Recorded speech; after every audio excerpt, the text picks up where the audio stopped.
And before starting,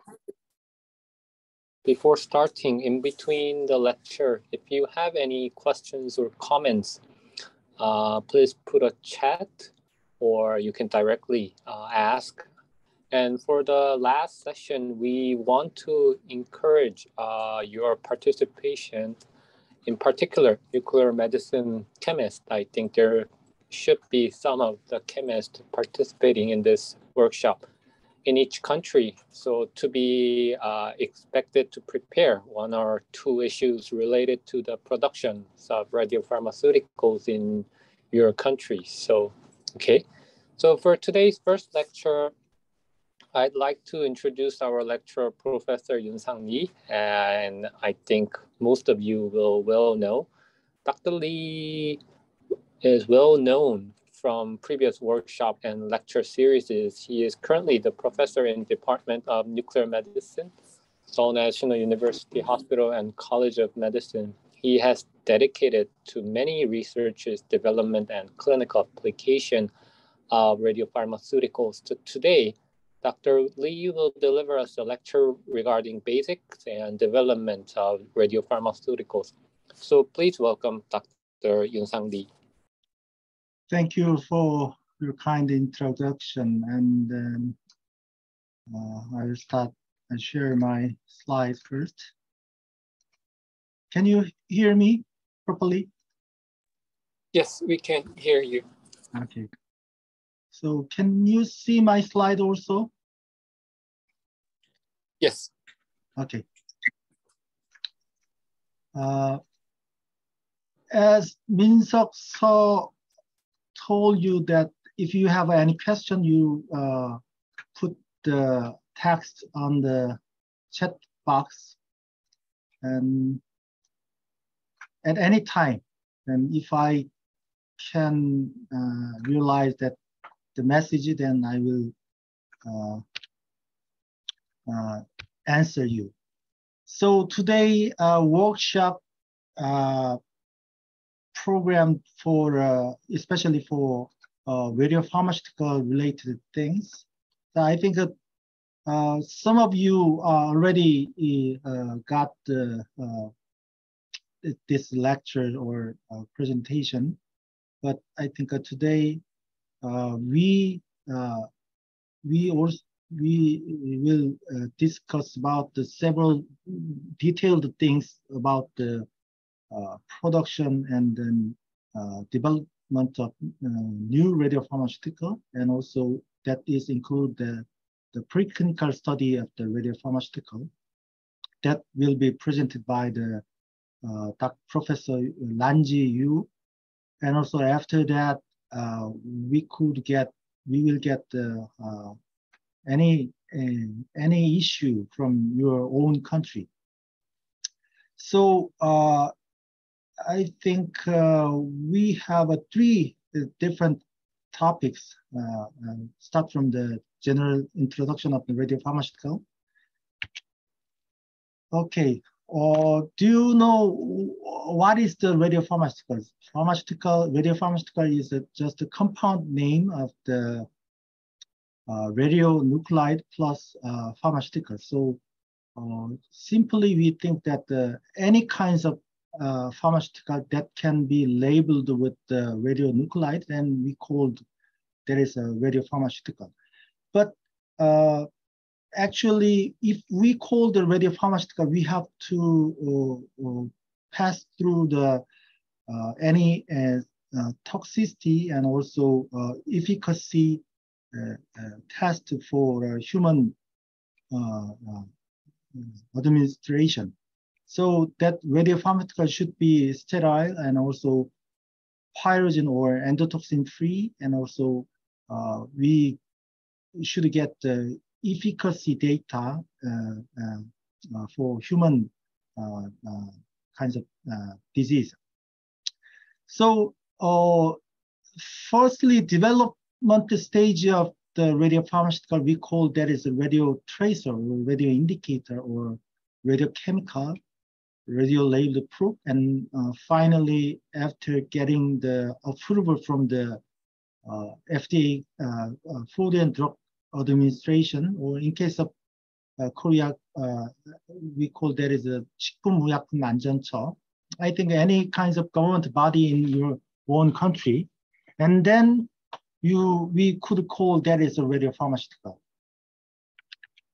So from start point, that the concept of the radio tracing or radio indicator concept would be invented by the George D. Hevishy, from the Hungarian chemist, and also he got the Nobel Prize in chemistry year of 1943.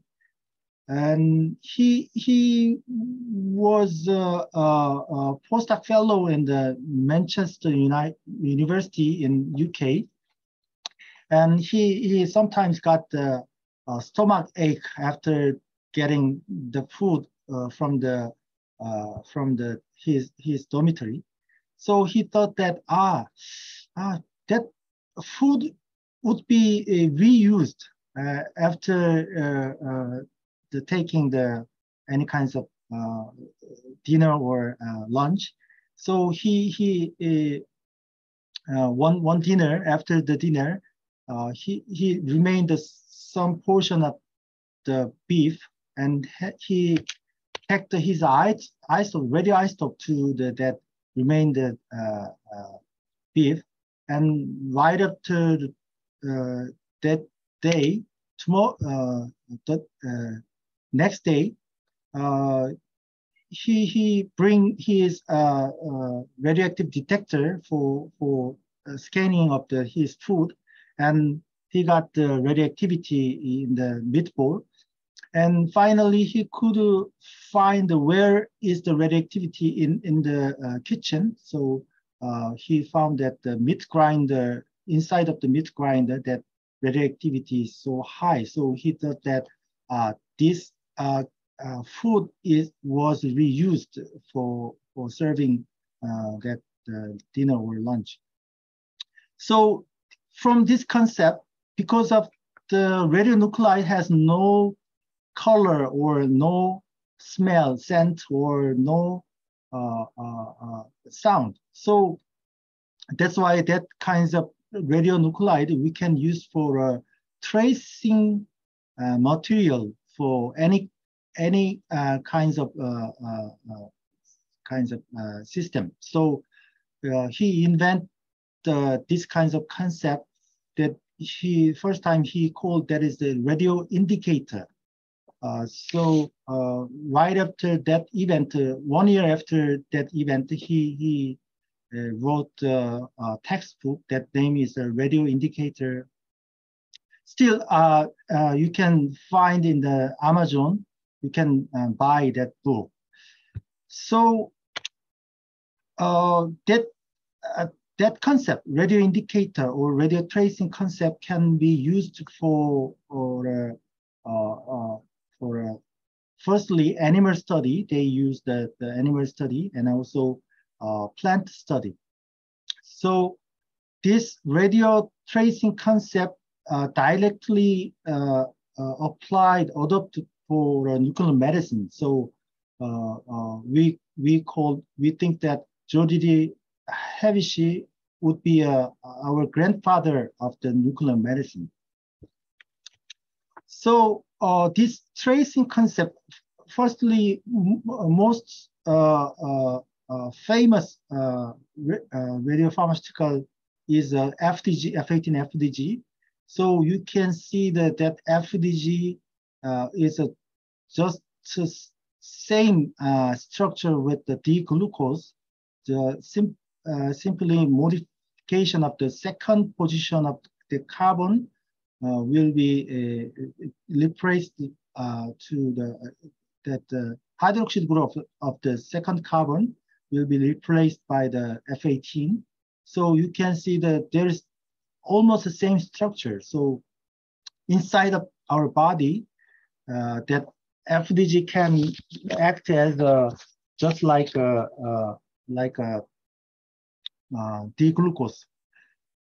Because of sugar, is a main energy source of for the cell, and also cancer cell gives a higher sugar consumption compared to normal cells. So we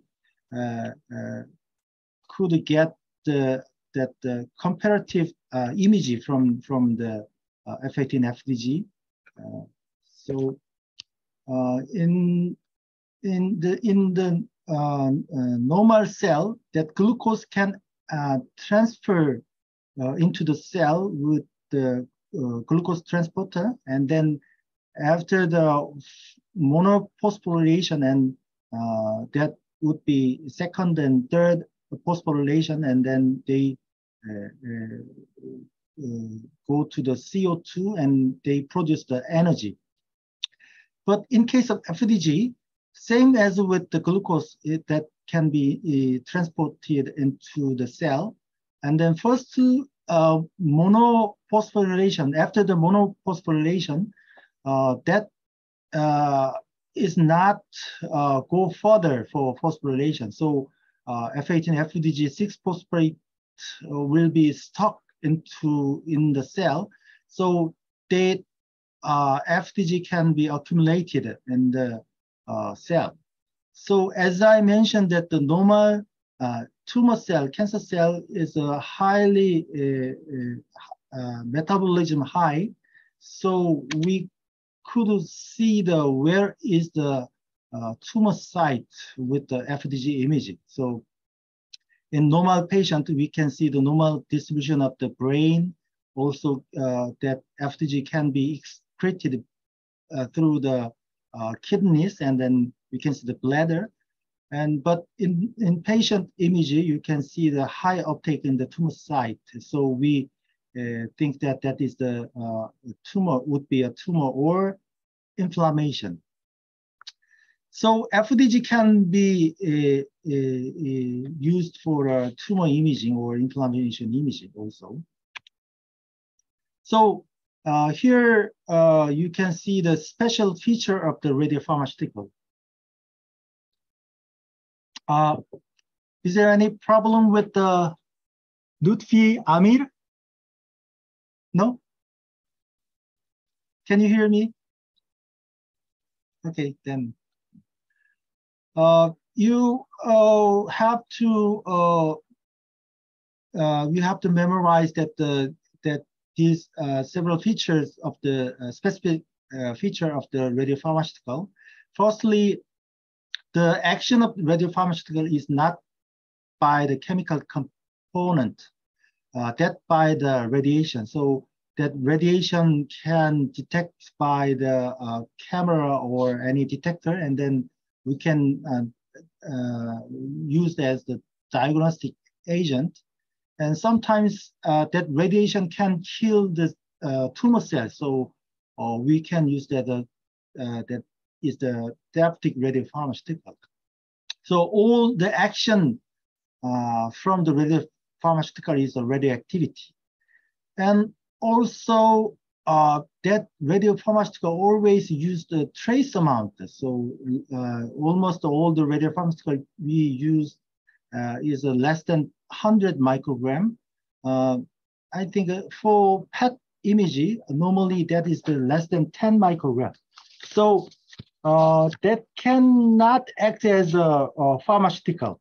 Just simply that the radiopharmaceutical, the chemical is act as a trace, target the disease site. So there is no pharmacological effect to the human body.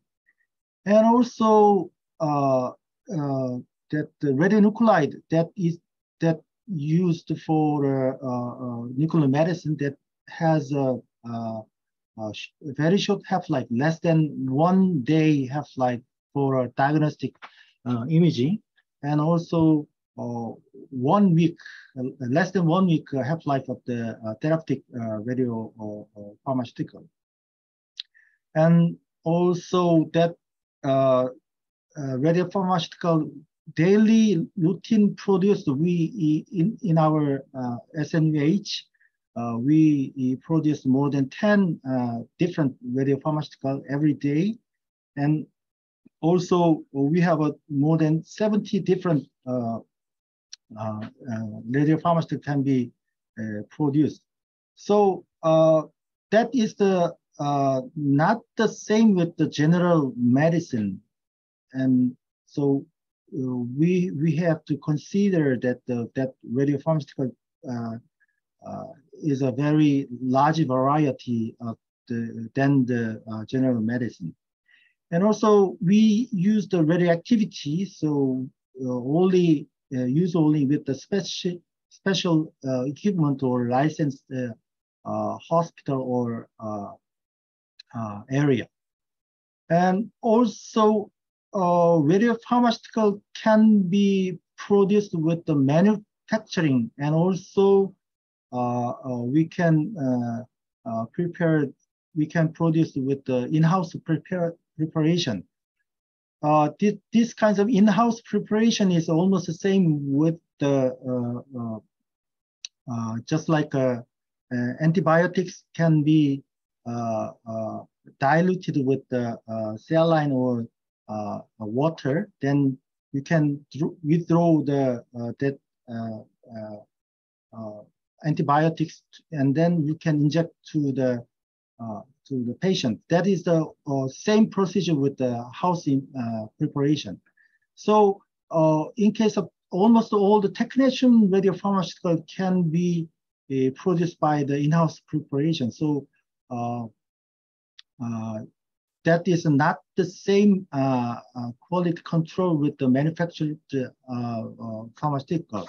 So you have to consider these several special features for radiopharmaceutical. So here you can see the several different radiopharmaceutical produced in SNUH. You can see the technetium labeled compound, and also F18 and C11, and also other gallium labeled compound here. So Korean Food and Drug Service, or I think just like a Korean FDA. So we approved by the Korean FDA with the technetium proteknetate as a thyroid scanning agent, and also FDG for cancer, and thallium for myocardial imaging, and N13 ammonia for myocardial imaging. Other blue compound is a compounding in-house preparation radiopharmaceutical here.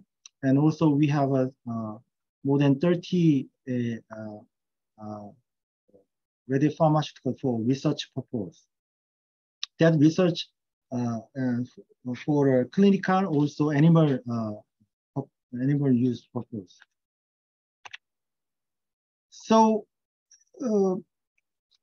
up to now, I think we understand what is the radiopharmaceutical, and also how can we use that radiopharmaceutical in the hospital, and also special features of the radiopharmaceutical.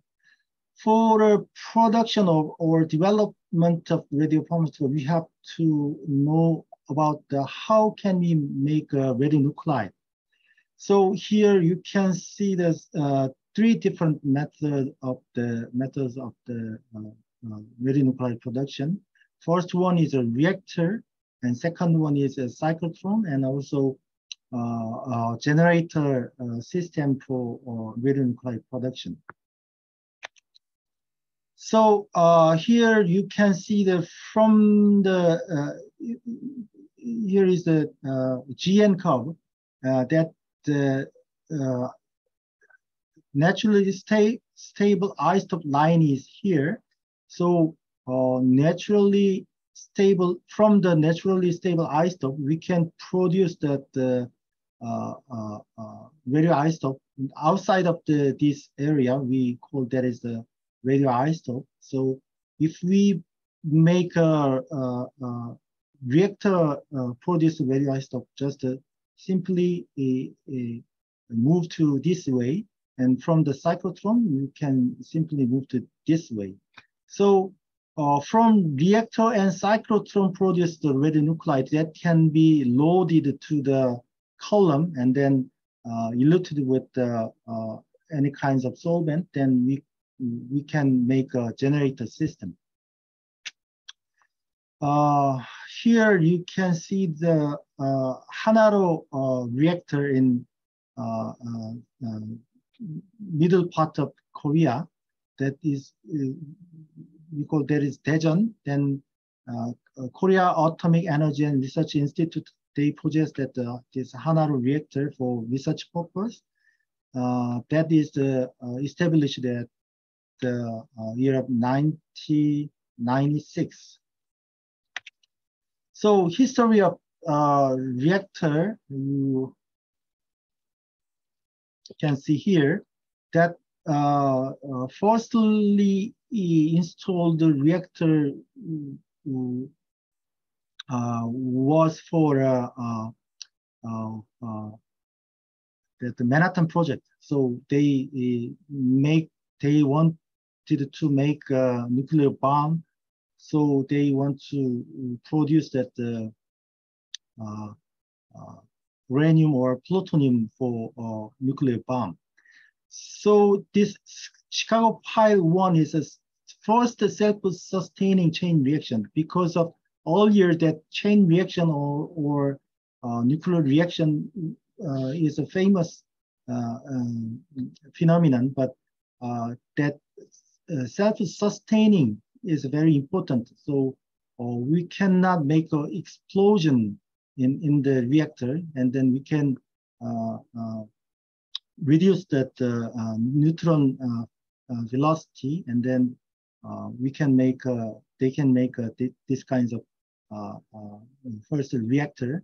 And after the World War II, they realized that this kinds of bomb is very harmful to human race. So they want to find the peaceful uses of the reactor. So they make first electricity from the nuclear energy was installed in the 1951.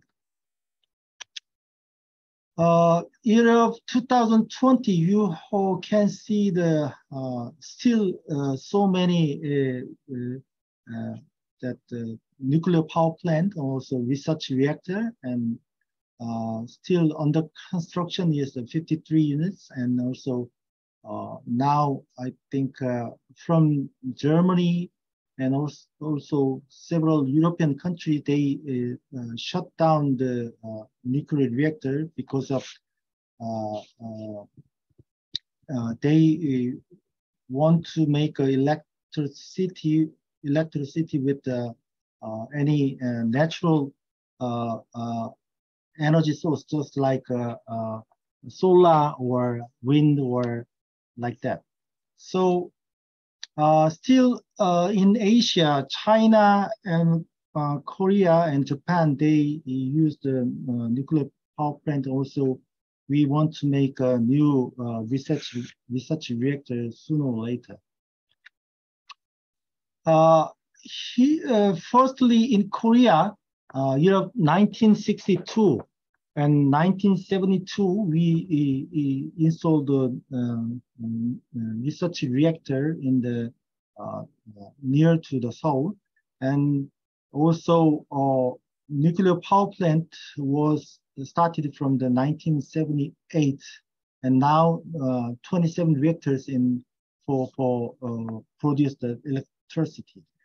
And year of 1995, I already mentioned that the Hanaro research reactor was installed in the Daejeon. And I think within 3 or 4 years, we could get a new research reactor near to Busan area, and that is the energy is around 20 megawatt. that research reactor dedicated for radionuclide production. Inside of the nuclear reactor, there is a nuclear fission reaction. After getting the one neutron to the uranium-235, then that can be changed into uranium-236, and then after that, that fission reaction is occurred, and then they divide into several types of isotope, and then they produce 2 or 3 neutrons. So they in this reaction they produce the energy that is around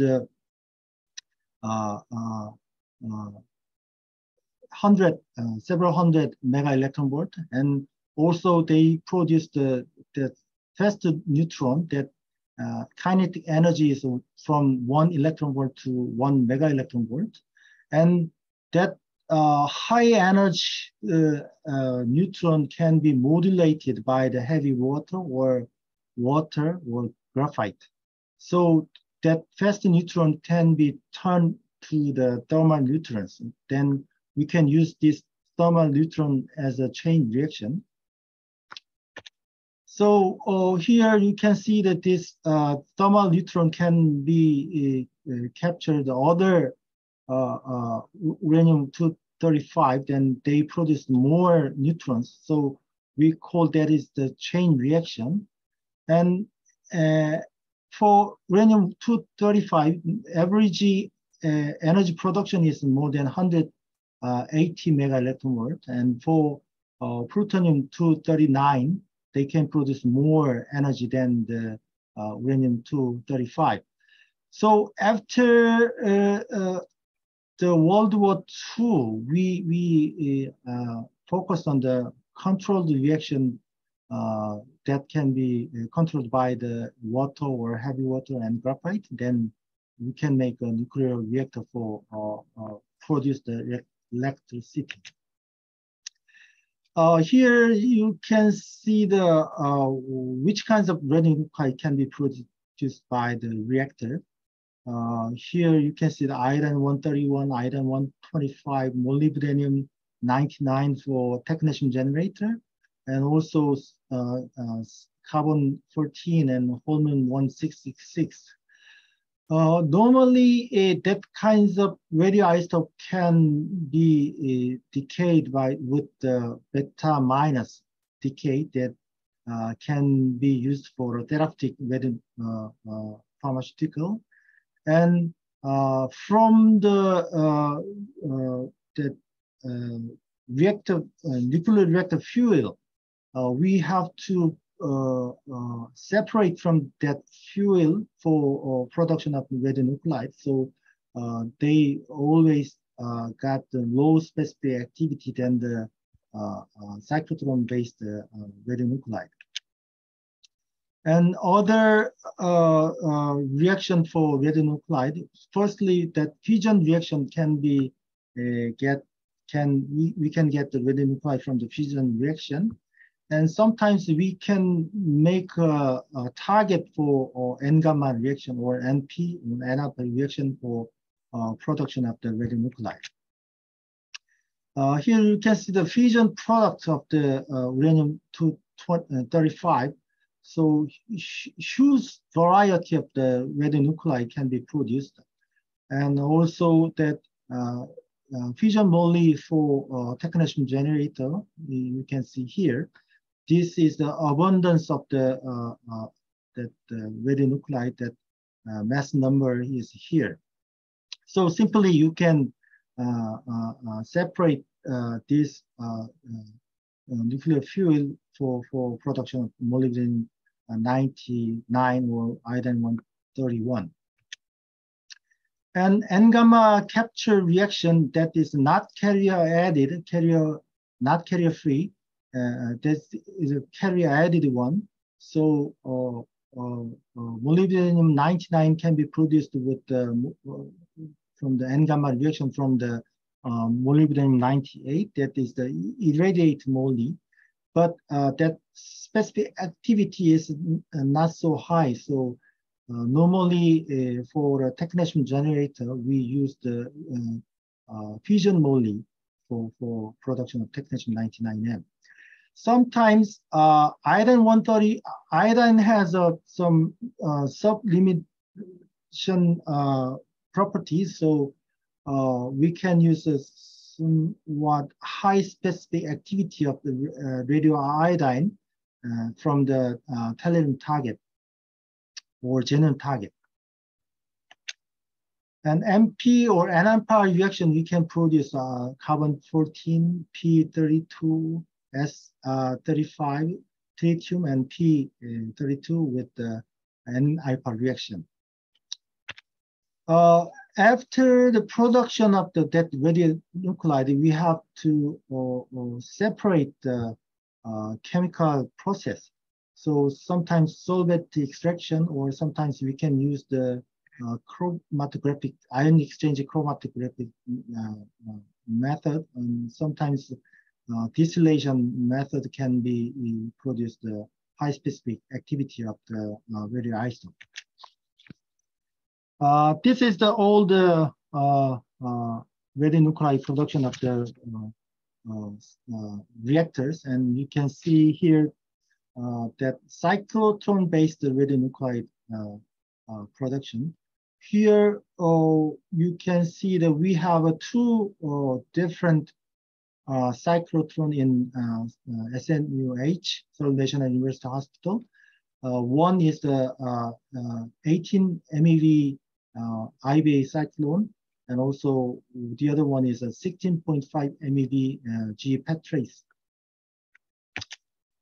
So start from the year of 1932, Ernst Lorentz, he firstly installed the cyclotron in the UC Berkeley, and this is the first cyclotron. Earlier, we also know that the accelerator for particle acceleration, but in his concept, he know that the charged particle can be curved in a high magnetic field.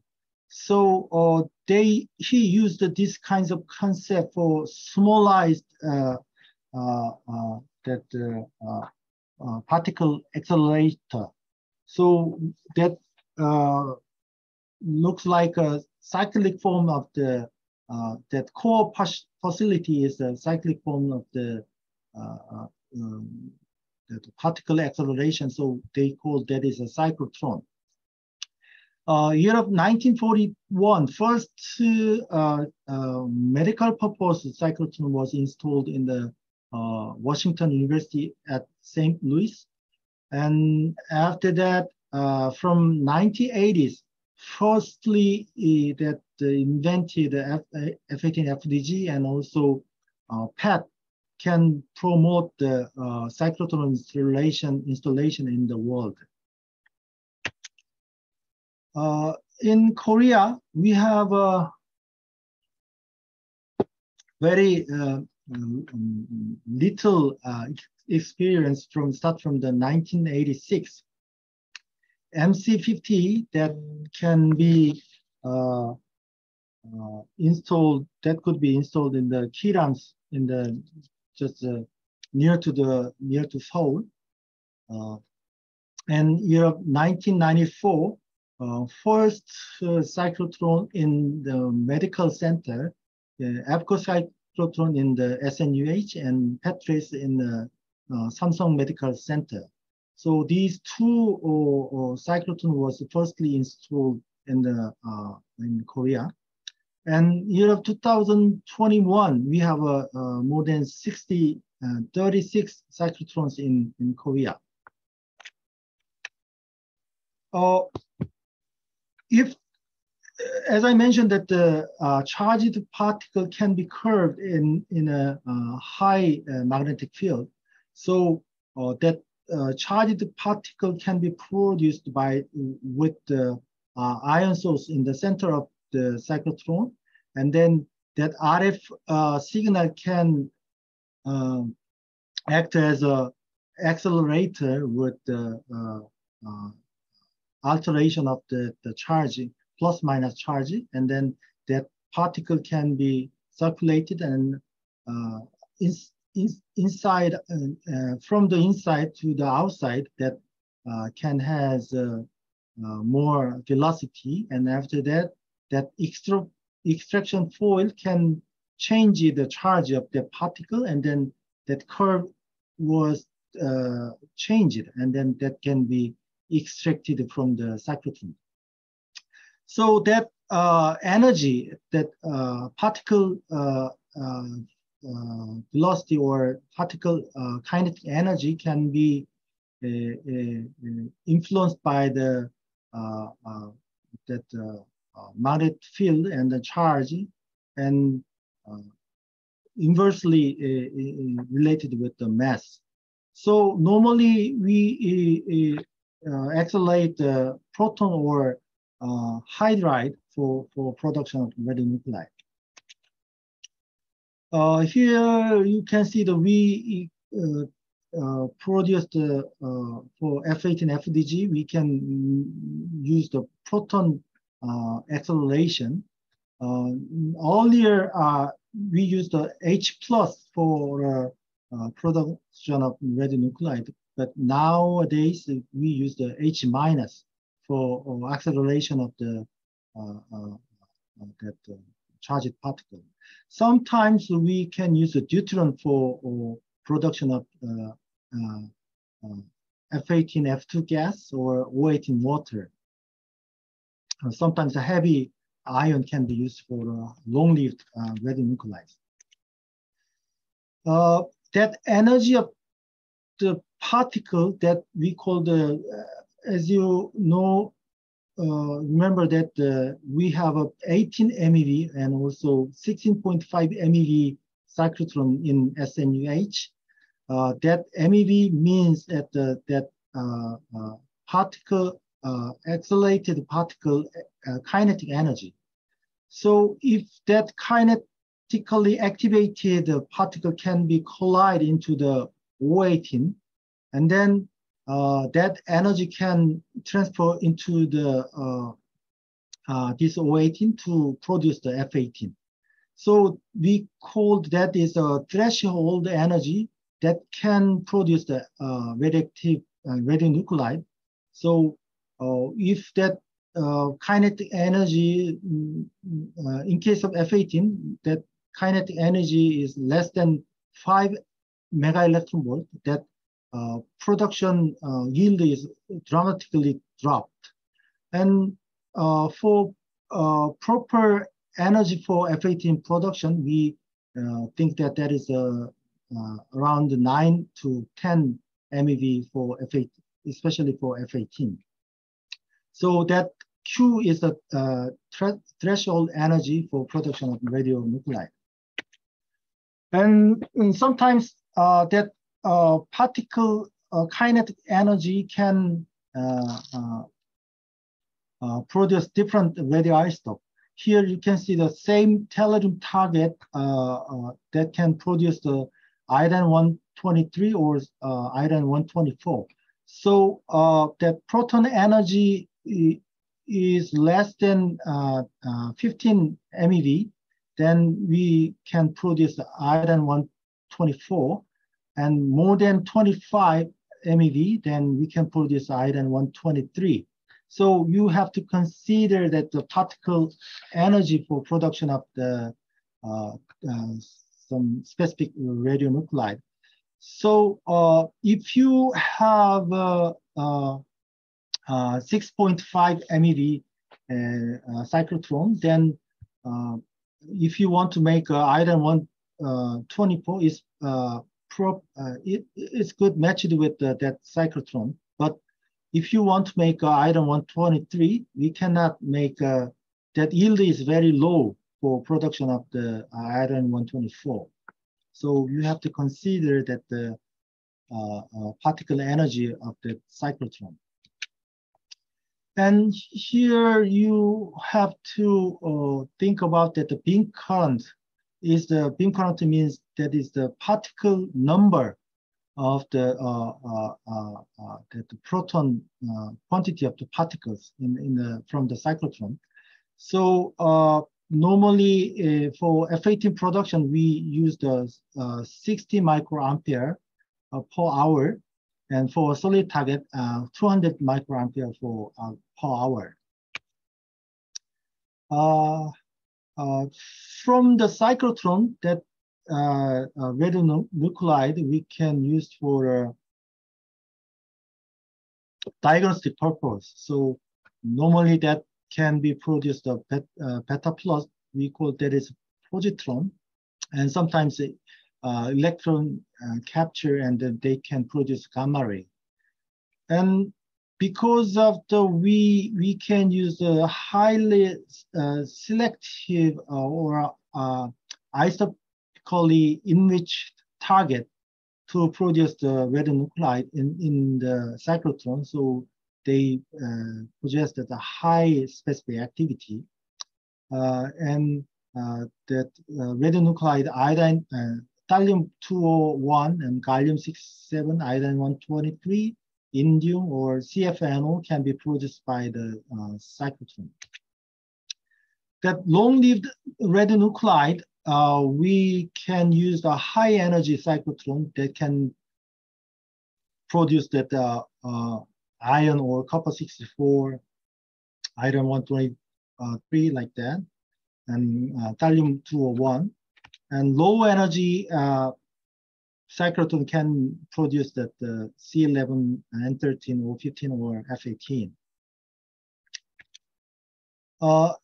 For radionuclide generator, here you can see that Korean domestic company can produce the technetium generator. That price is about half of the imported radionuclide technetium generator. That Samyong Unitech, they firstly wanted to make that technetium generator by from the separation of the molybdenum 99 from the nuclear fuel, but in Korea, in case of Korea, we cannot get any approval from the from U.S. permission for reuse or the separation of the nuclear fuel from the separation of the radionuclide from the nuclear fuel. So I think sooner or later, before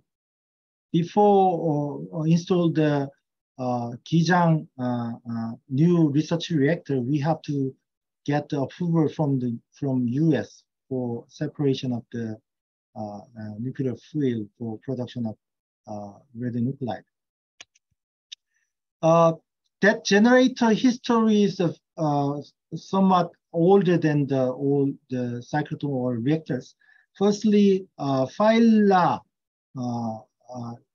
installed the first generator for thorium production in the year of 1926. That is for therapeutic radionuclide for any kinds of cancer. And from 1950 to 96, so many different kinds of radionuclide generator was invented from the Brookhaven National Lab, that is including technetium generator. And I think as I remember, year of 1976, the first commercially available technetium generator was there. And after that, we can use the technetium generator in daily routine. Ideal generator system should possess the sterility and also pyrogen-free state. and also easy separation of the daughter with the parent from the parent, and also simply a water or saline solution can elute the daughter radionuclide. And mostly important thing is cost, also very important for daily routine production of the radionuclide. Generator structure is very simple. Simply you put the column inside of the shield, and then that line is connected from the top and to bottom, and then simply elution of the solution, and then you can produce the radionuclide.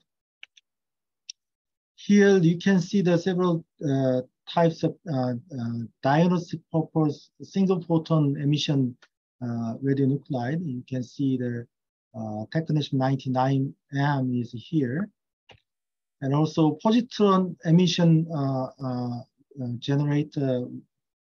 The famous one is a gallium 68, and also rubidium 82 for myocardial imaging. Here you can see the therapeutic radionuclide generated system. Here you can see rhenium-188 for therapeutic purpose, and yttrium-90, and also bismuth-212.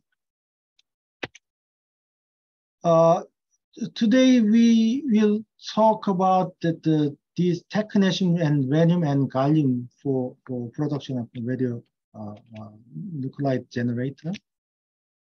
Firstly, technetium generator can produce the technetium that has a 7 valence electron, and also they possess that 6-hour half-life, and also gamma energy is 140 for good, very good for sodium iodide scintillator. As we know that fusion moly is used for a technetium generator, and that technetium can be decayed with the 6-hour half-life and to produce the technetium 99. And finally, after more than 200,000 years, that lutetium 99 will be produced. To understand or generate the system, you have to memorize this graph. You can see that in case of technetium 99M, after 1 day, almost all more than 90% of radioactivity recovered inside of the generator, and this 1 day means 6 multiplied 4. So 4 times of the half-life of the daughter radionuclide, you can produce more than 90% of that daughter radionuclide from the generator. So after 1 day, we can produce more than 90%. Another 1 day, we can produce technetium from the generator. So you have to memorize that every order radionuclide generator just 4 times of half-life of daughter radionuclide, you can produce more than 90% of the original activity. So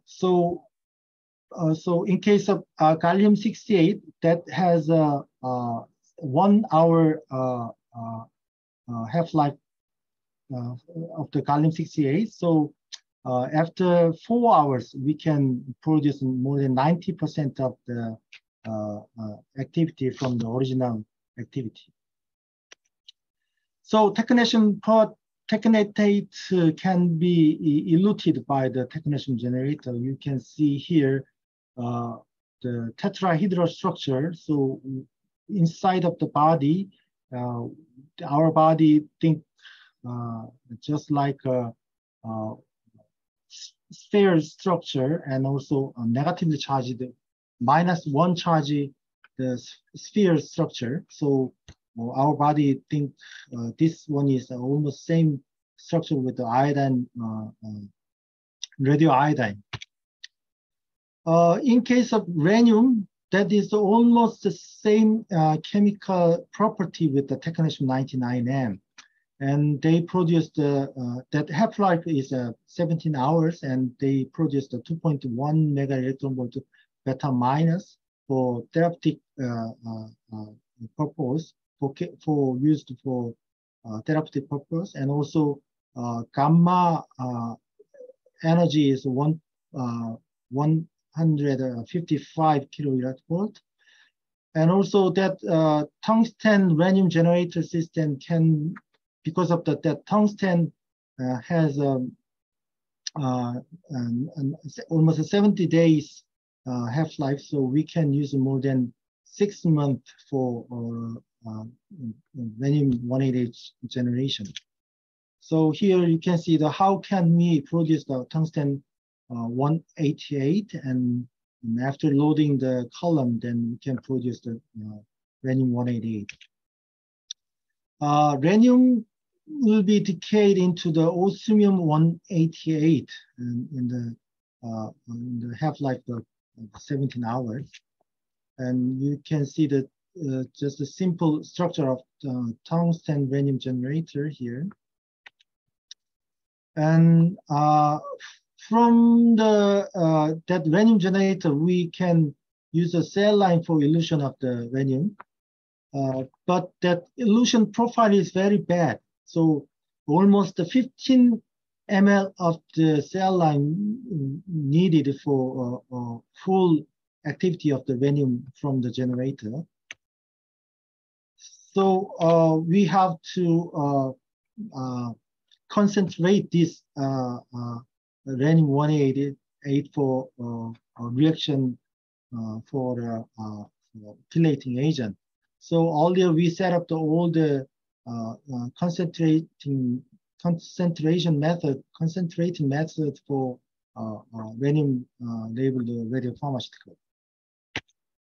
Here you can see the gallium generator. This is the very famous generator for gallium dotato or gallium PSMA 11.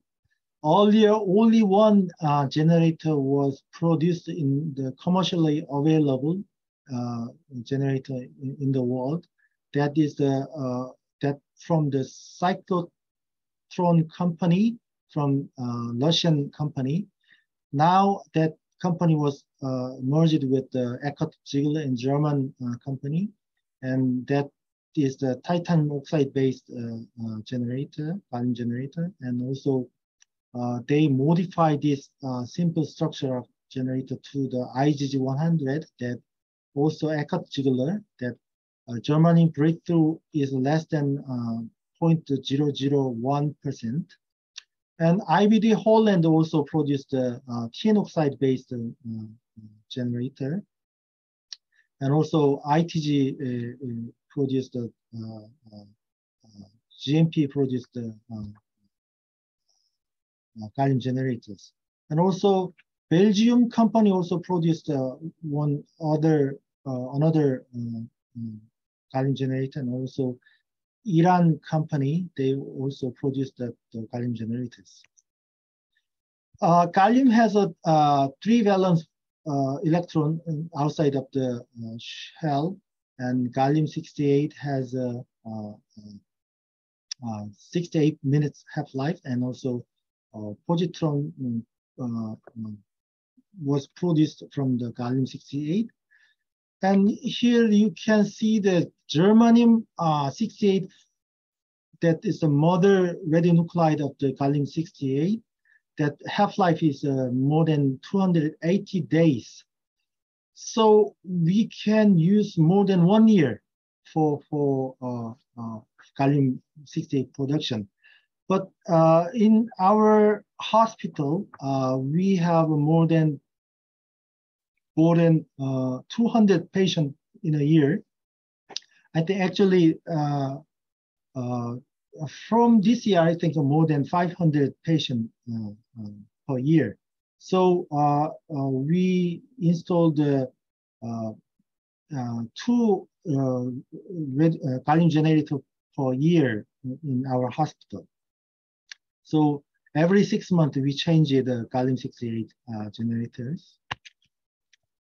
Gallium can be produced with the cyclotron with the bombardment of gallium-69 of the proton beam. That energy should be somewhat higher than the 30 mega electron volt. They can produce the germanium-68, and then inside of the generator, they produce the gallium-68, and then they decay into the zinc-68 is a stable isotope.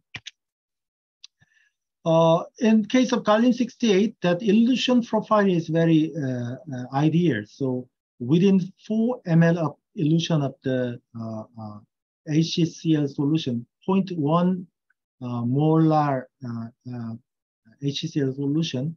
So that concentration is very good for direct labeling of the radiopharmaceutical. So here you can see the long-term elution profile of the gallium-68. So I think I calculated that how many times that elution was done in the one generator, and then we can calculate the how that is cost of the millicurie, cost of per millicurie. So I think still that gallium generator cost is increasing now.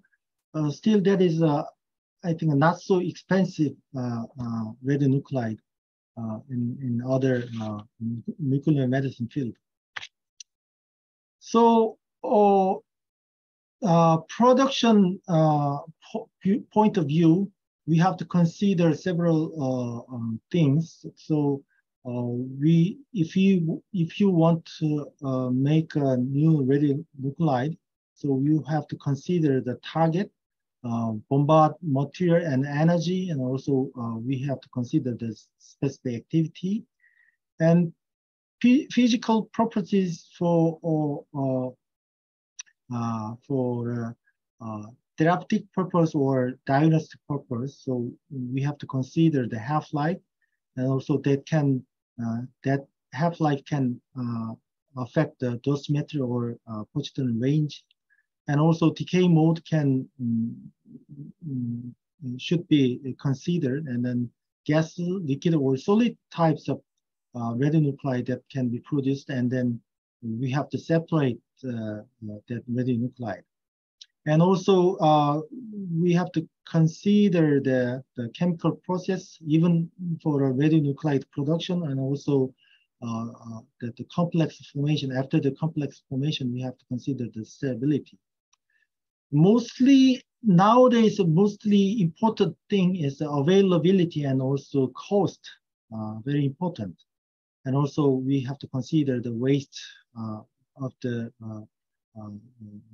radioactive waste. So this is the end of my presentation, and this is the end of first class.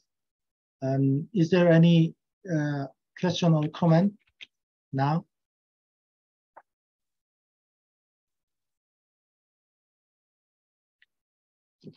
And then if not, we can restart at 15 minutes coffee break, and we can meet at 15 after 1. Okay.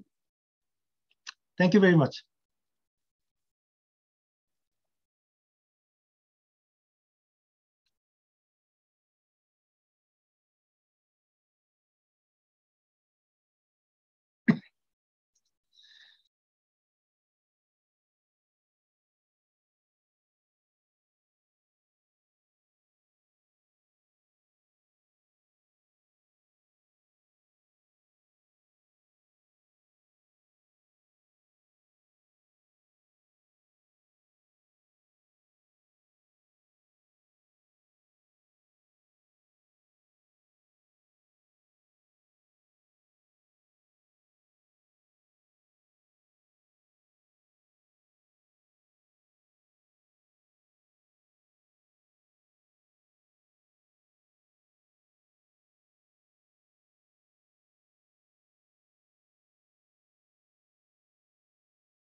So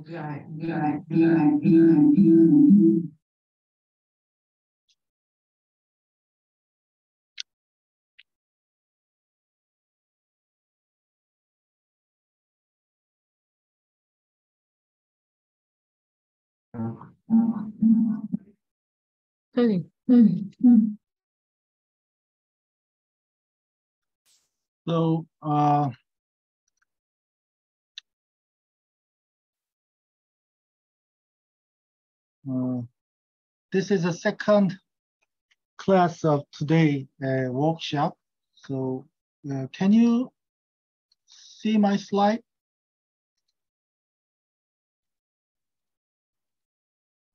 Yes. Okay, thank you very much. Okay. So I think in the early age of my career, I reached Seoul National University hospital, and then okay. In Department of Nuclear Medicine, we as I'm a organic chemist. In our department, they want to use the new radiopharmaceutical, and then we have to develop the new radiopharmaceutical in our department. So at that time, I have to do everything from the start to end of the development. So here I can share all my experience for development radiopharmaceutical.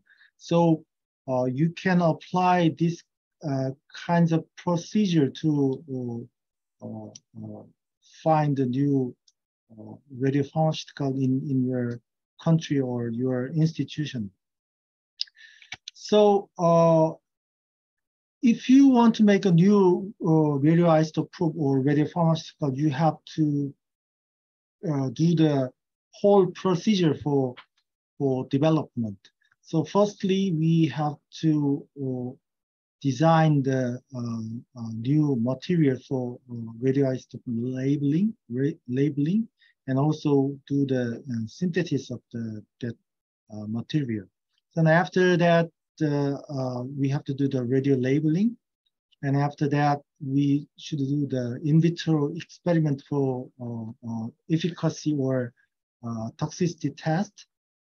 And then after that, we should do the animal experiment of the in vivo biodistribution and also imaging of the disease site, especially for cancer imaging agent. We have to make a animal tumor model for imaging or therapeutic purpose. And after that, several steps of the toxicity study, that is the GLP grade toxicity study. And after getting that information or data, and then use some of all the data, and then you submitted the investigational new drug application to the government body. In case of Korea, we have a Ministry of Food and Drug Supplies, or MFDS, just like a FDA.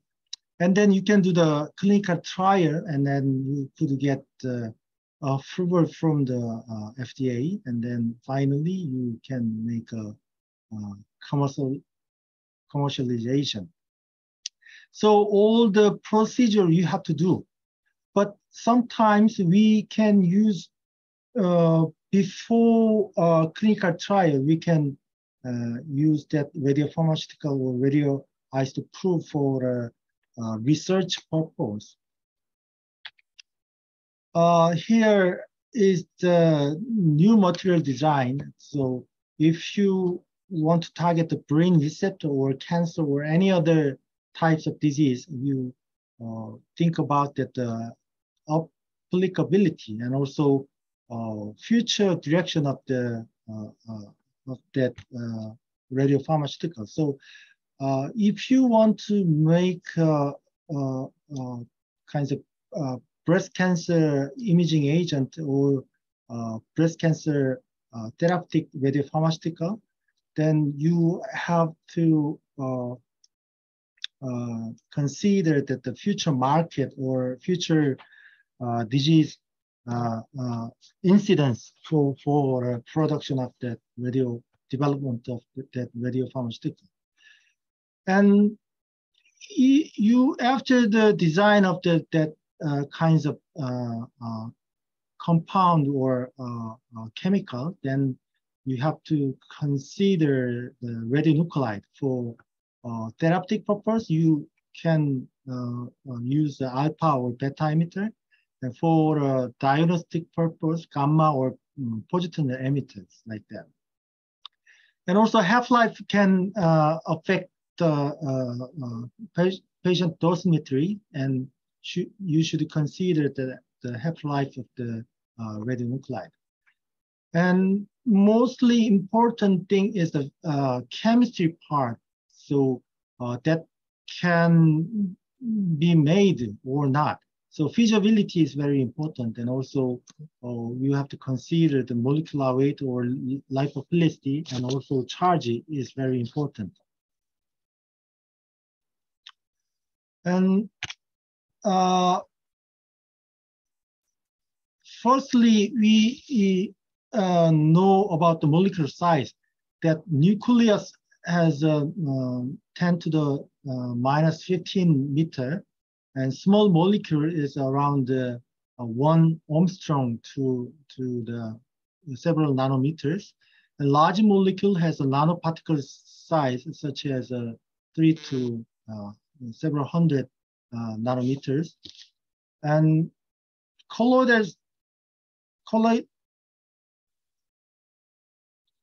I'm sorry, wait a moment.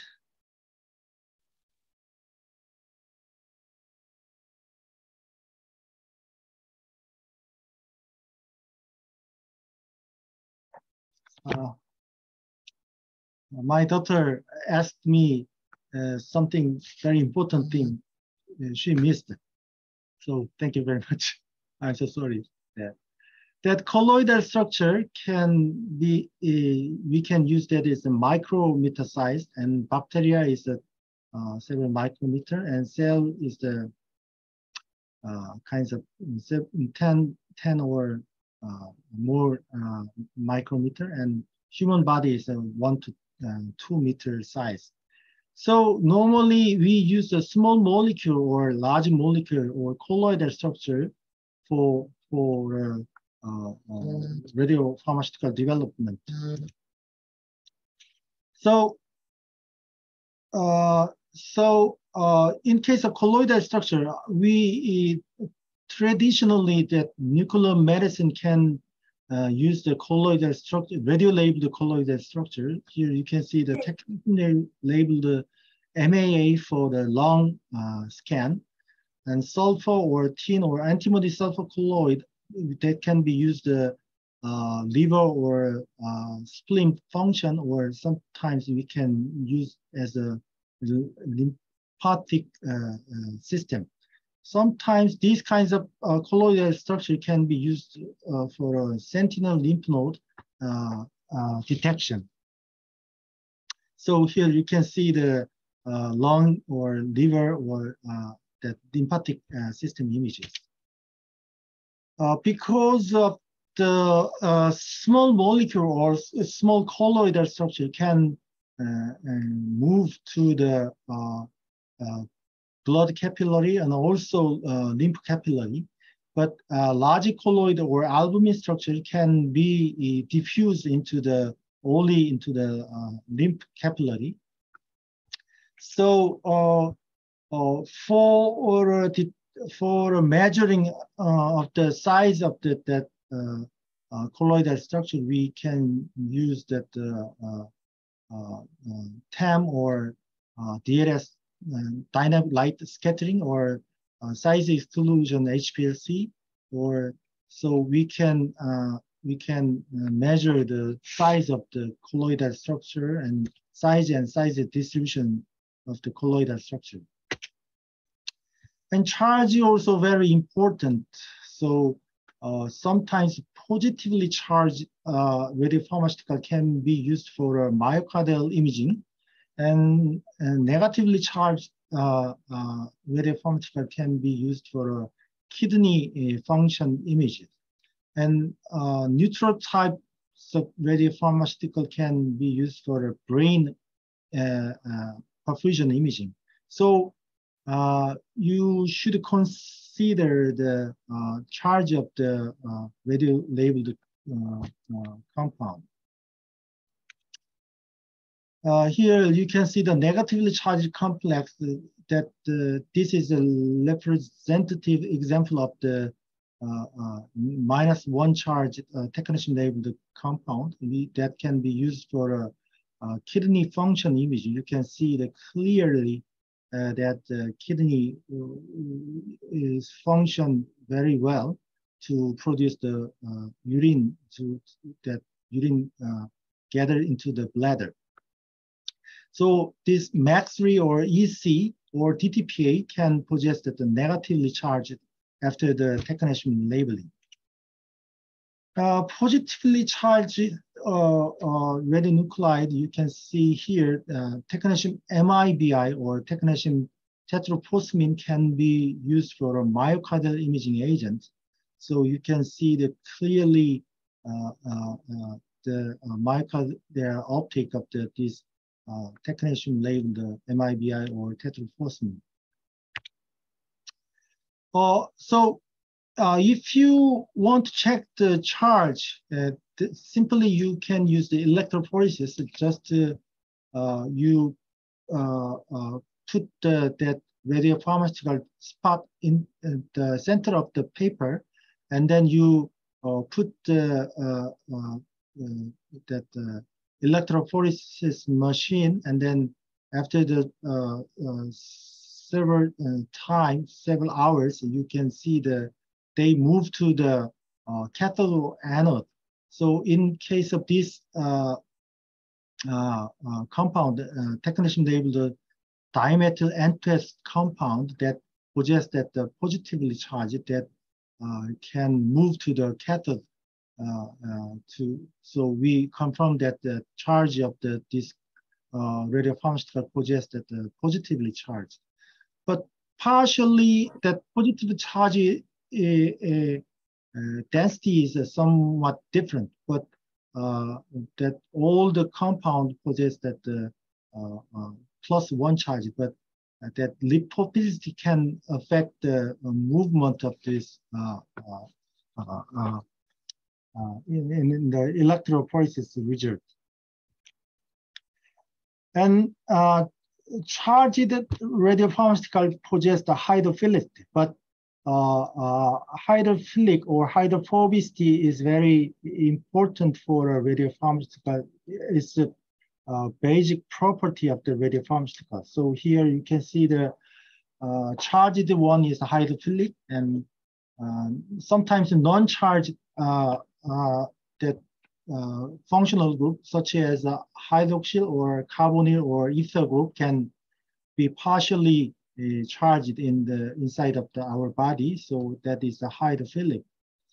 And hydrophobic compound possess that alkyl chain or phenyl chain in the inside of that chemical structure. So hydrophobicity or hydrophilicity can be measured with the octanol water distribution. So simply half of the 50% of the octanol and water, and you put this compound into the octanol and then mixed with several times, and then you can measure the radioactivity from the both octanol and water distribution. You can put that radioactivity into this equation, and then finally you could get the -0.3 or 0.09, 0.34, 0.47. So in case of technetium MIBI, they possess the, even though they possess the +1 charge, but that log P value is 1.24. So normally a myocardial imaging agent should be possessed at positively charged and also lipophilic property. So in our experiment, that is not so high octanol water distribution, but mostly higher one is the this EOE N2S2 compound that possesses that 0.47 log P value. So this octanol water distribution experiment is somewhat not so difficult to do. So after making your radiopharmaceutical, you have to test this kinds of distribution study. And you have to consider how can we make that compound for radio labeling compound. So here you can see the organic or inorganic synthesis or purification from the natural product or biochemical synthesis or biological synthesis. Any kinds of synthetic method you can make a precursor of the radioisotope labeling. Then finally, we can do the radio labeling. For the radio labeling, we can consider the F18 or C11 kinds of SN2 reaction, technetium or gallium, other radiometal compound. We call that is a complex formation. We call that is a coordination chemistry. And also iodine or bromine we can use that is the electrophilic substitution reaction. After making the after doing the radio labeling, and then we have to do the purification method. Simple purification method is we can use the simple cartridge purification method, or sometimes we can use the HPLC for purification. And after that, we have to do the quality control. We can check the labeling efficiency and radiochemical purity and specific activity and pH or chemical purities. And as we discussed about that radionuclide production, we can select how can we make the radionuclide from the reactor or cyclotron or generator. Simply, if you select the radioisotopes, then directly we can, how can we make that radionuclide, that several different kinds of methods. And you have to consider the decay mode to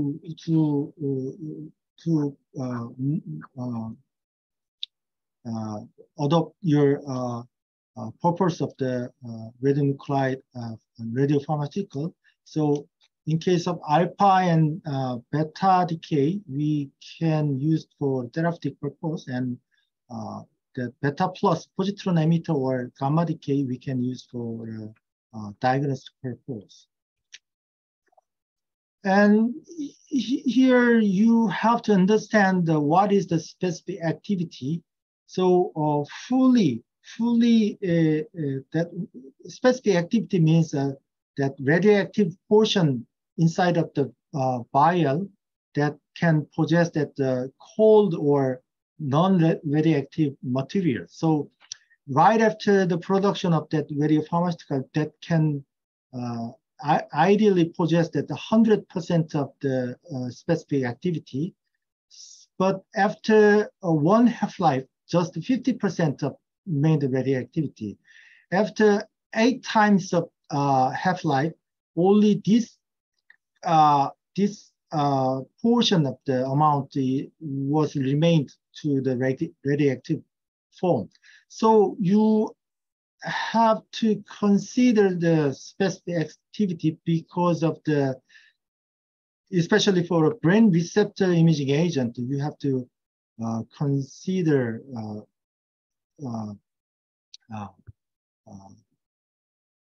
very much to maintain the high specific activity.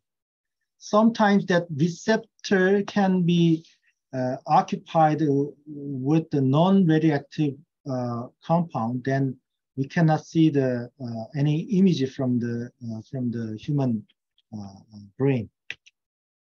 So here you can see the how can we calculate the specific activity. So here you can see the theoretical specific activity. So in case of F18, we can see the 1.7 multiply 10 to the 6 curie per millimole specific activity. And in case of carbon 11, that is the 9.22 curie per millimole for specific activity. So this is the ideal specific activity, but practically one that's only 1,000 times lower than the theoretical value. So here you can see the 1,000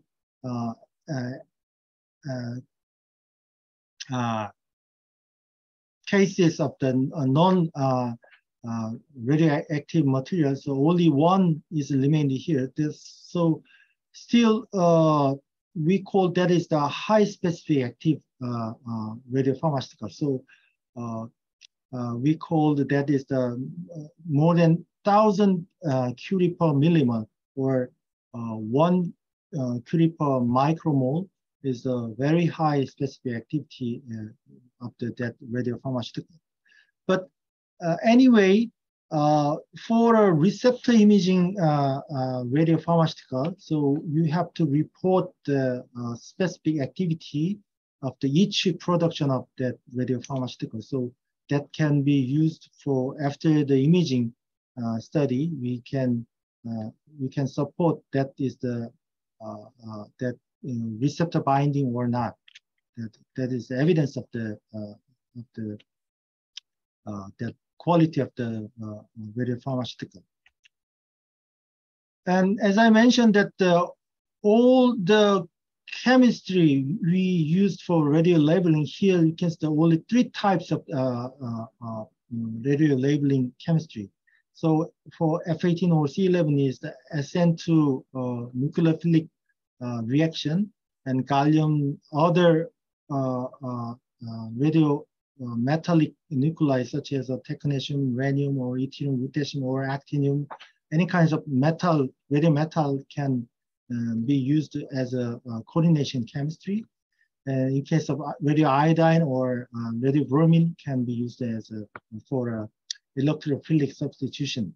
So I'm an organic chemist. Earlier I used several different types of chemistry mechanism, but in the radio labeling procedure, only 3 methods we used. So for a technetium labeling, that is very easy. So, and also you can see the insert paper inside of the kit formulation. So just kit preparation is kept on the in front of the shield, and then and radioisotope was added into that vial and stirring, and if needed, stabilizer should be added, or sometimes we can heat up to the boiling water, and then simply we check the labeling efficiency by the TLC. So all the procedure, if you don't have any experience, just a simple introduction of the how can we mix with the radioisotope and that kit? Simply, I think within 5 minutes you can understand, and then also within 1 hour you can get the radioisotope, radiopharmaceutical for instant kit. So that's very easy, and also you can explain any other guy who is a newcomer in your department, and then simply mixed with this kinds of radiopharmaceutical production. Because of that easiest way, they prepare the cold kit for radio labeling. So in case of NOTA or DOTA or any other that chelating agent for gallium-68 labeling, we can use the buffer solution for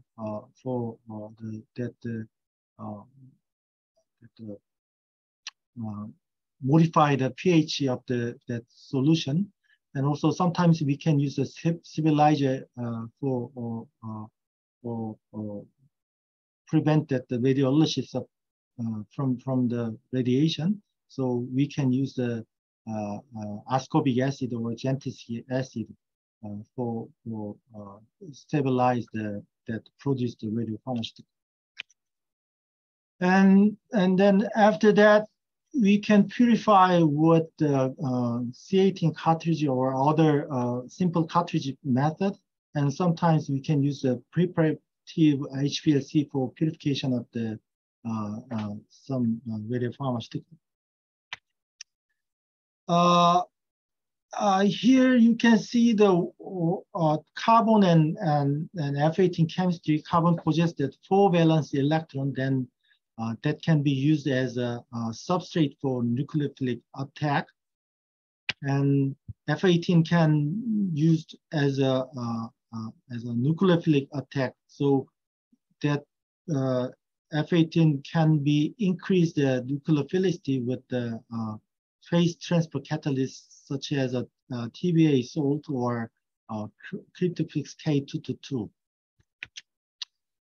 In case of C11 labeling, start from the C11 CO2, we can use a C11 methyl iodide or C11 triflate for the radio labeling. So production of the radio C11 methyl iodide can be produced by the wet method or dry method that can produce the C11 methyl iodide. And also for room temperature preparation, we can transfer radio methyl iodide into the methyl triflate for production of C11 labeled radiopharmaceutical. Here you can see the C11 methyl iodide can be used for C11 labeling for methyl methionine, and lacropride can be methylation occurred in the hydroxyl group of the catechol-lean. F18 labeling, that there is two different methods, direct and or indirect method. For a direct nucleophilic fluorination, that can be used for FDG production, that can use the F18 F-. So we can separate the other non-radioactive or F19 from the solution. So they possess the high specific activity than the electrophilic substitution. For nucleophilic attack, you should increase the nucleophilicity of the F18. So we can use the activation molecules such as cryptofix K222 or TBAV. Here you can see the aliphatic fluorination of the FDG synthesis, and also aromatic nucleophilic fluorination can be occurred with some electro withdrawing group inside of the benzene ring. electrophilic fluorination that can be produced from the neon 20 to produce the F2 gas, F18F2 gas. That method suggests that the low specific activity than the F18 minus labeling method. And allopathic electrophilic substitution can be occurred with the F2 gas from the original synthesis method from the FDG, invented at the 1978. Because of that, yield is so low. So nowadays we change the direct F minus attack to the FDG precursor. And also aromatic electrophilic fluorination can be done with some kinds of activation molecule here. And sometimes we can use the indirect F18 labeling methods because of that that labile compound, such as a protein or other very heat sensitive or that pH sensitive molecule can be used can use this indirect method of the F18 labeling. So symptom method also can be used for protein or antibody labeling. So radio labeling method that F18 for direct or indirect method, but the chelate method that can be used for a bifunctional chelate agent for metallic radionuclide. Here you can see that biologically active molecule attached to the that chelator, and then that chelator can bind the radiometal, and then that covalent linkage can link the this bioactive molecule and complex. That BFC, bifunctional chelating agent and peptide conjugation method is the active ester or isothiocyanate method, and also maleimide. Ikalami, anybody can, the camera is on. Oh my God. Your camera is on. Hello?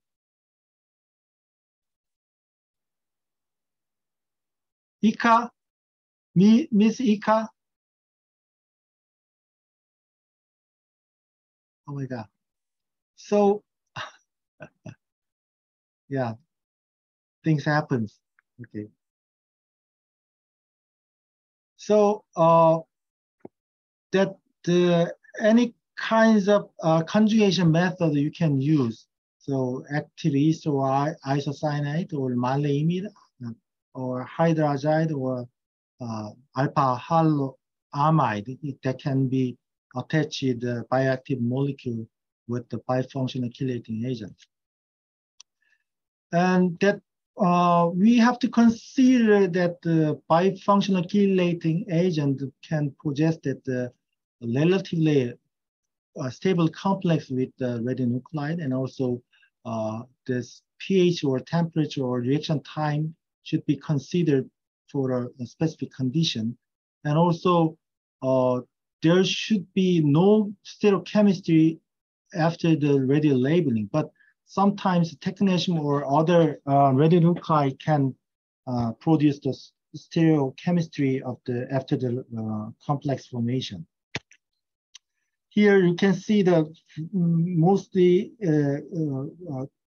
earlier DTPA is the commonly used bifunctional chelating agent for labeling of the kinds of technetium or indium 111.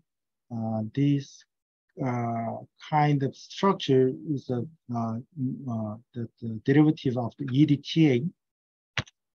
And DOTA is good for complexation of the gallium, yttrium, indium, or lutetium, copper 64. But nowadays, that the larger ionic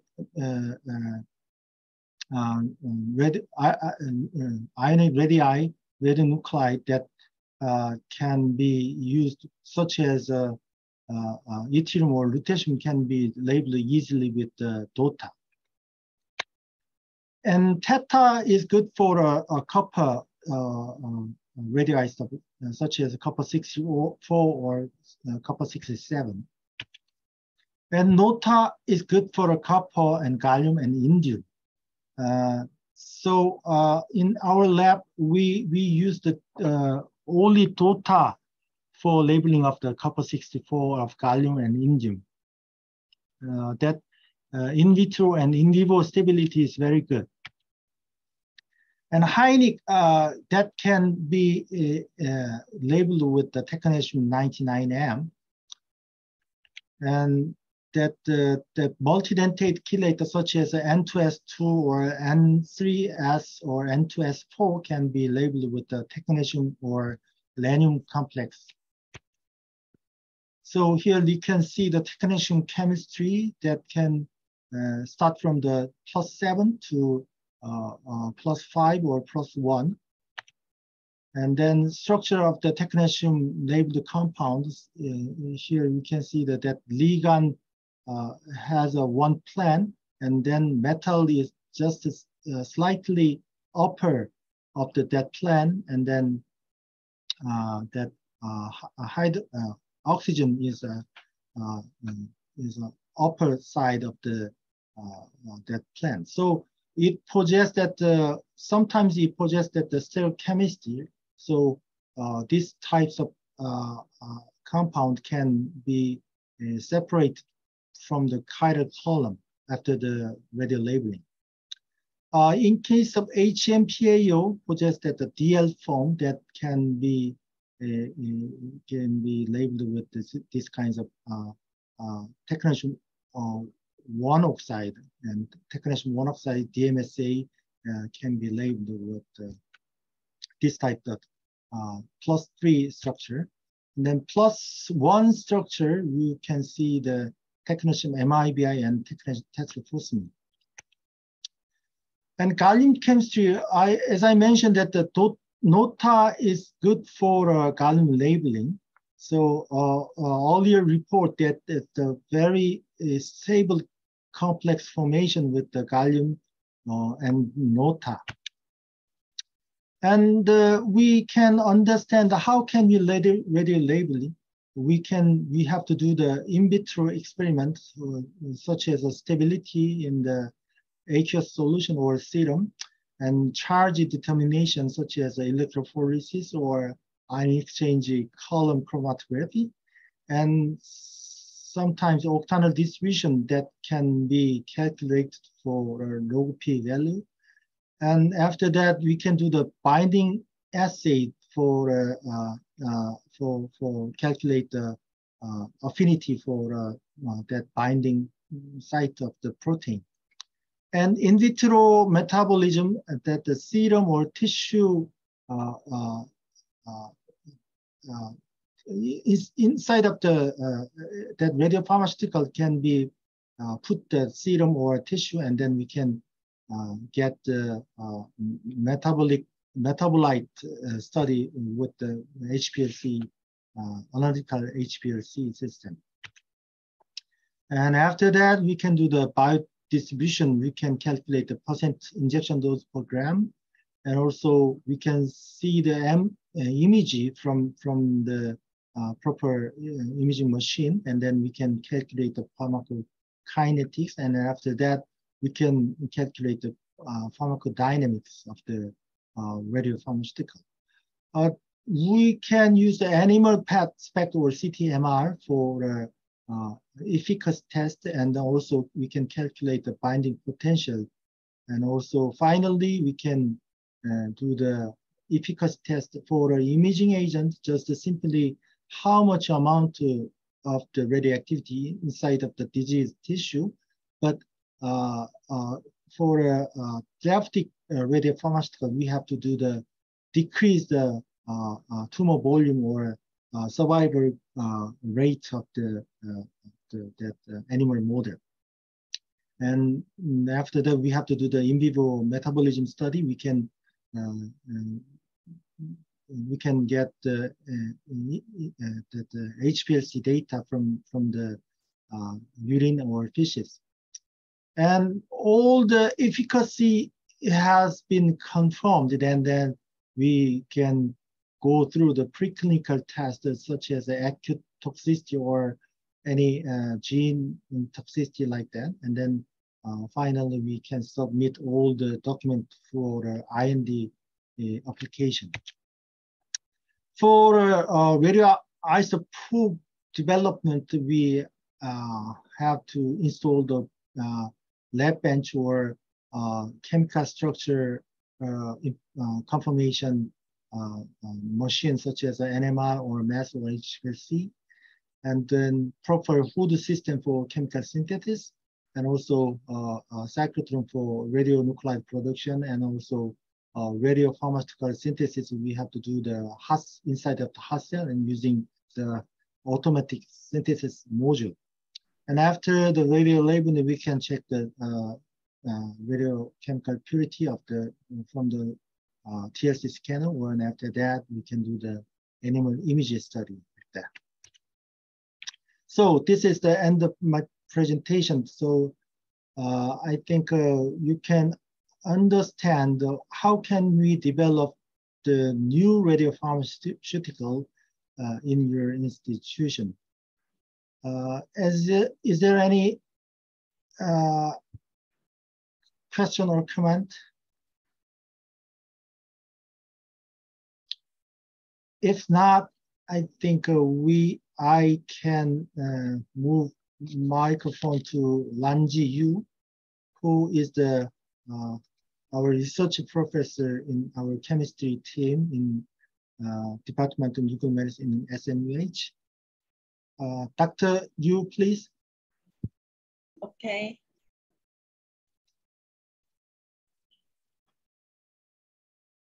I can see you, and also I can hear you. Can you see the screen? Okay. Okay. Thanks for kind introduction. I'm Ranjiu. I'm Ranjiu, Department of Nuclear Medicine in South National University Hospital. The topic is this time is preclinical study of radiopharmaceuticals.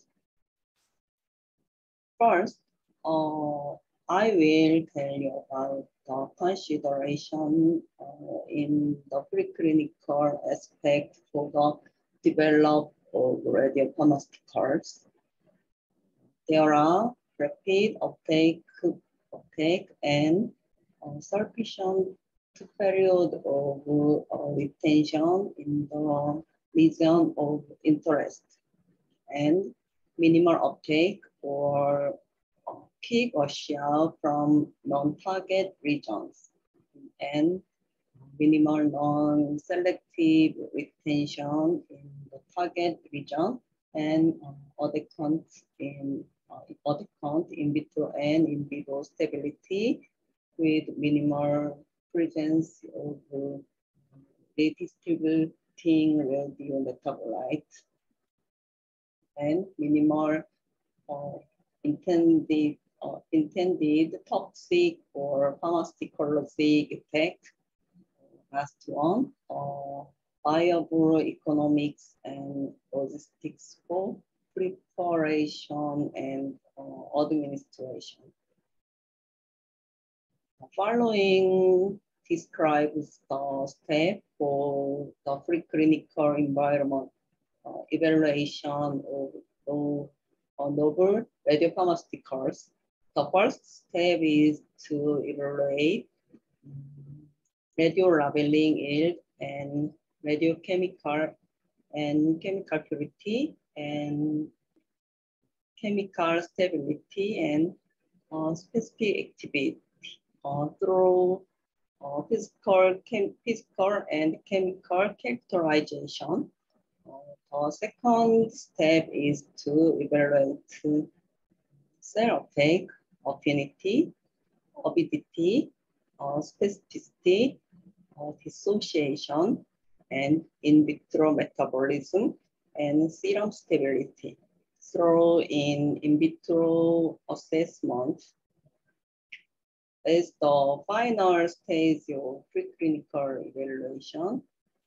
Fine candidates are selected through the evaluation result of in vitro distribution and imaging and pharmacokinetics, pharmacodynamic, and toxicity and dosimetry through in vivo and ex vivo as assessment.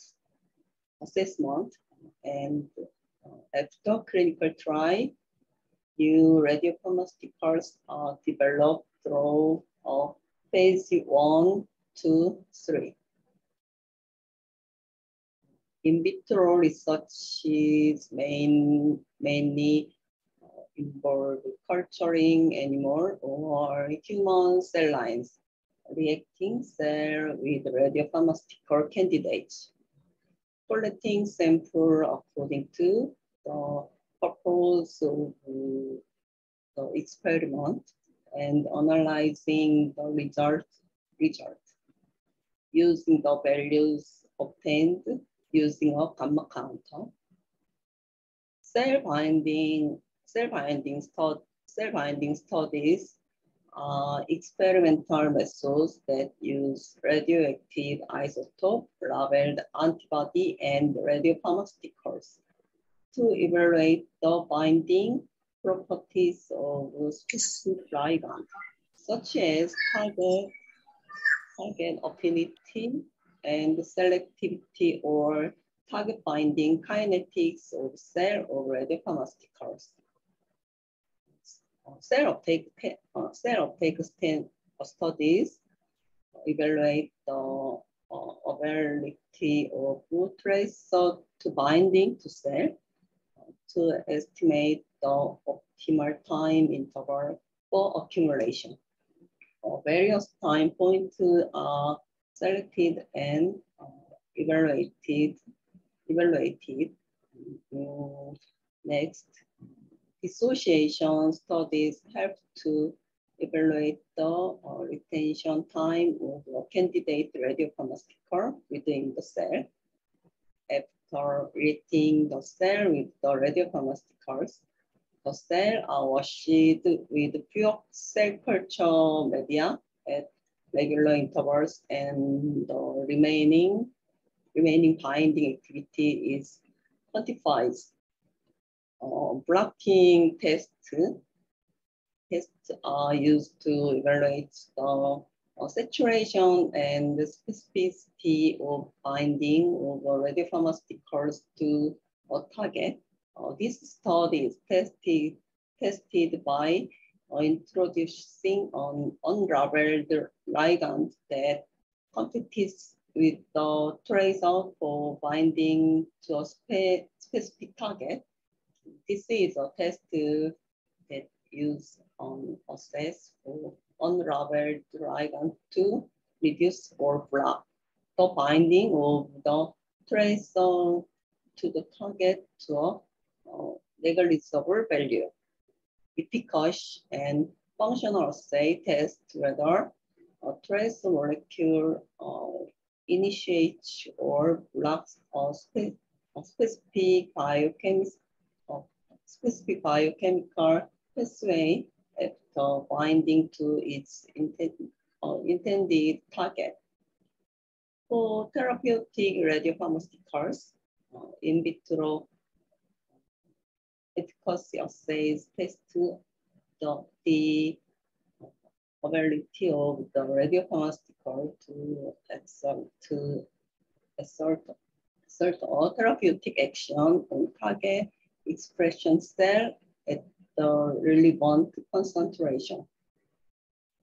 Typically, these assays test the ability of radiopharmaceuticals to kill cancer cell or bacteria and viral pathogens.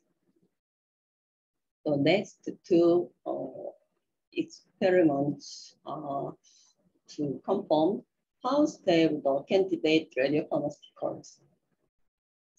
Samples are acquired according to a certain time and condition and analyzed by radio TLC or radio HPLC.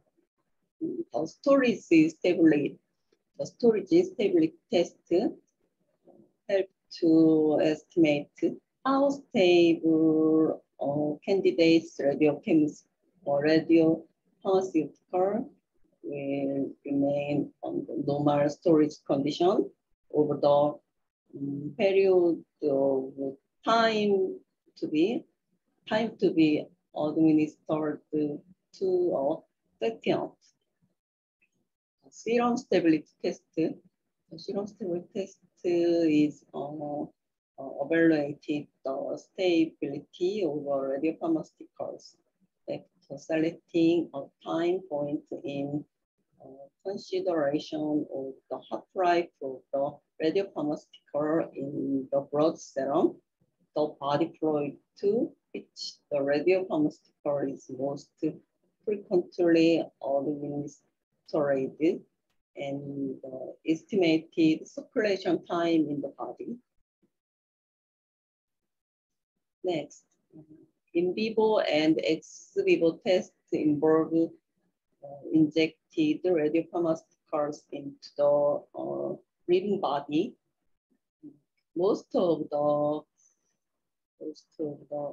in vivo experiments are conducted using live rodents and experiment using large animals such as dogs or primates are also conducted depending on the purpose or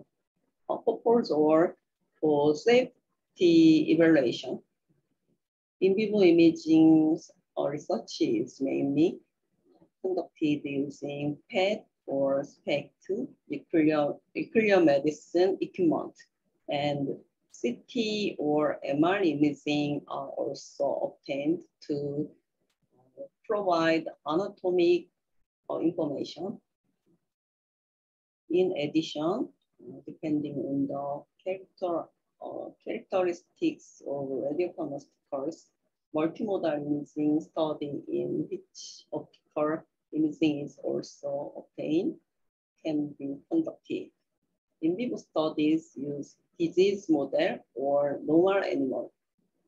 Through study use disease model, it is possible to evaluate the target ability and effectiveness of radiopharmaceuticals. And study using normal animal are mainly used to evaluate distribution, clearance, and tissue safety. Representative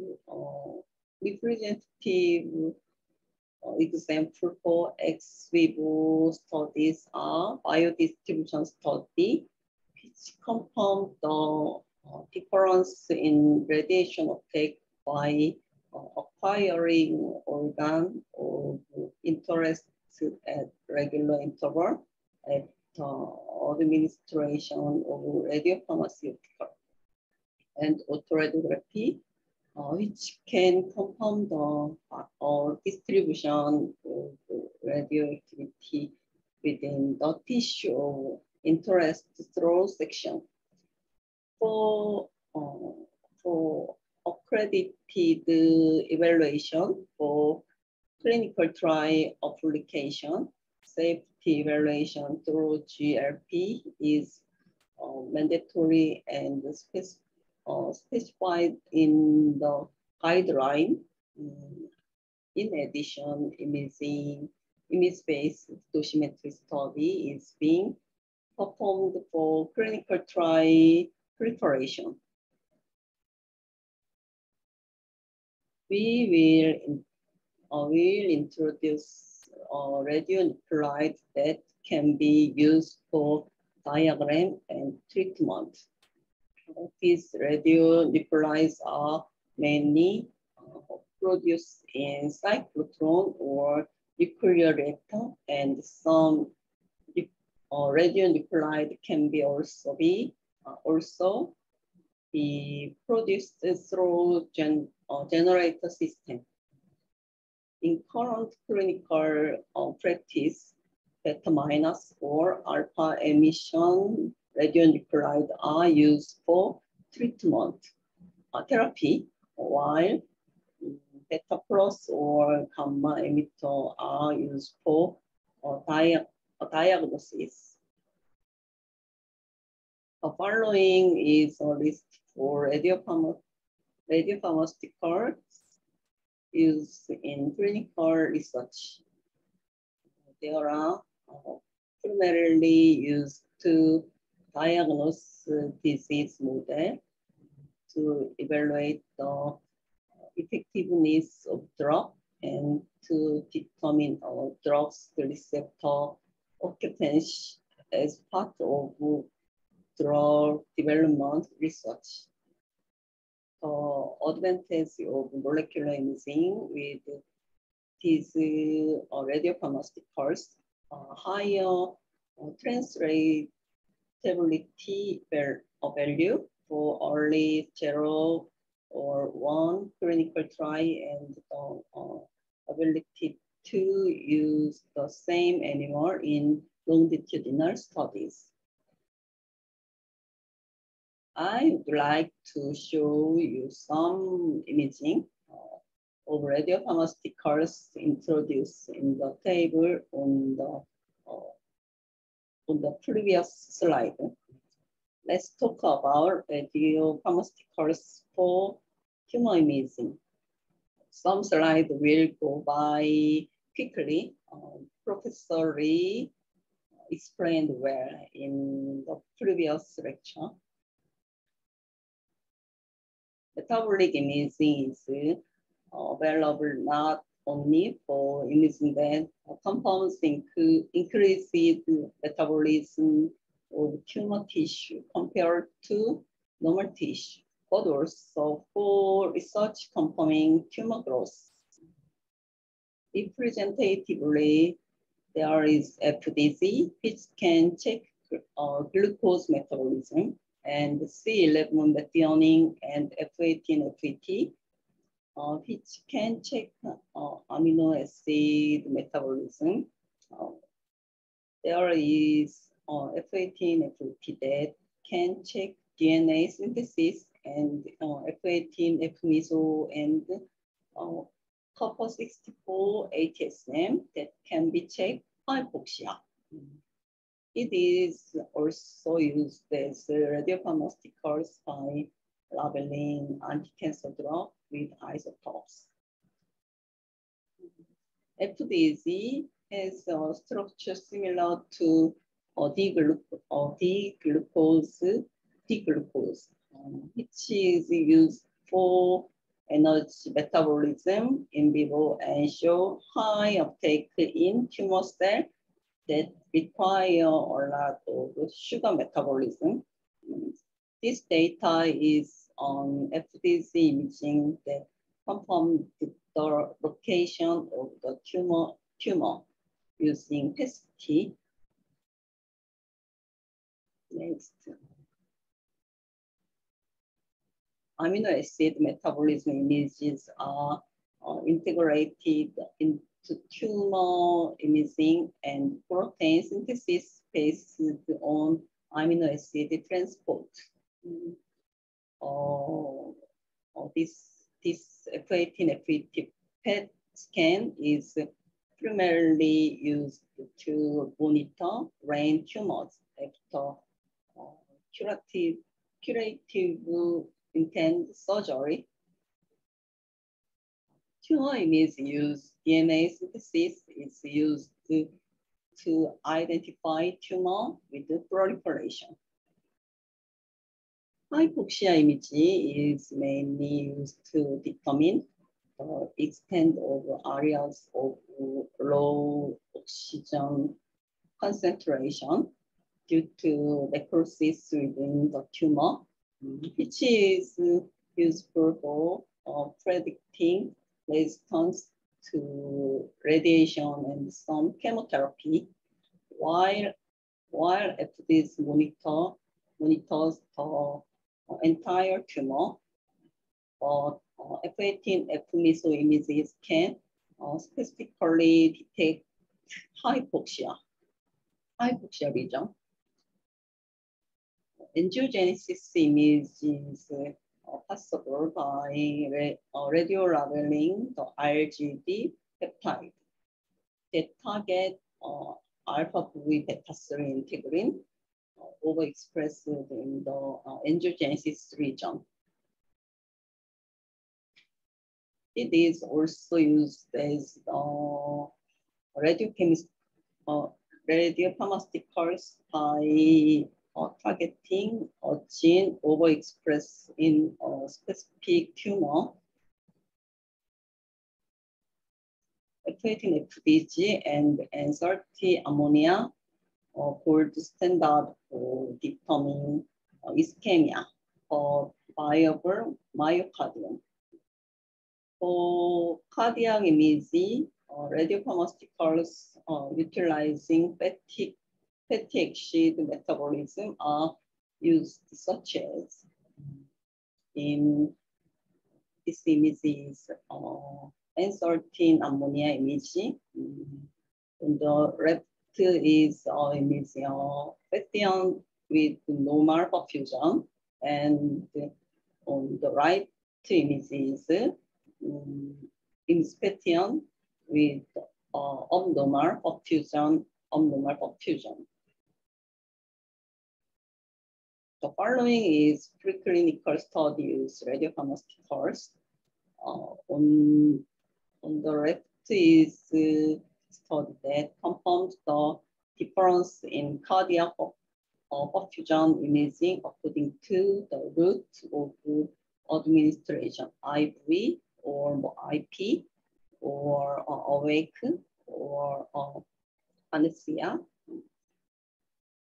And on the right study is detecting plaque in atherosclerosis mice. Use radiopharmaceuticals labeled the RGD peptide, this region. Next, we would like to introduce a study using generator-based radioactive isotope, technetium 99M and gallium 68, as Professor explained earlier. Technetium 99M produced from generator is wired, used to thyroid imaging.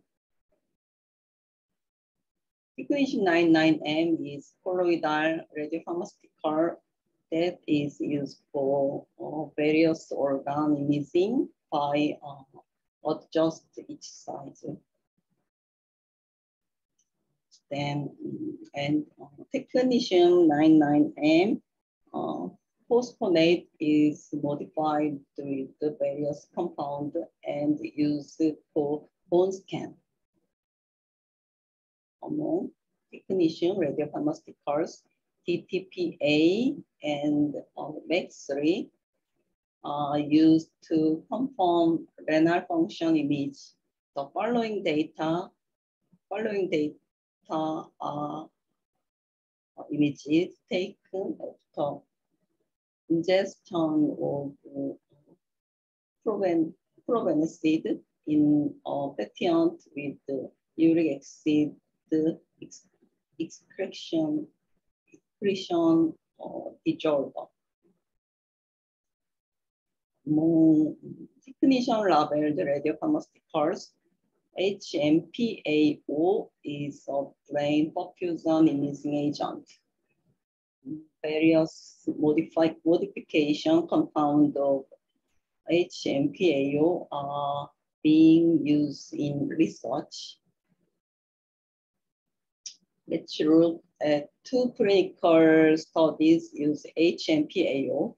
The first is the result of evaluating HMPAO and ECD images in brain tumor fatty ants. The second study was diagnosing cerebral ischemia use HMPAO. The second radionuclide that can be produced by the generator is gallium-68. Gallium-68 is a metallic isotope and it's widely used in the development of radiopharmaceuticals by producing compounds with peptide, small molecule, protein, and antibody, and nanoparticle, because it is advantageous for labeling using chelator.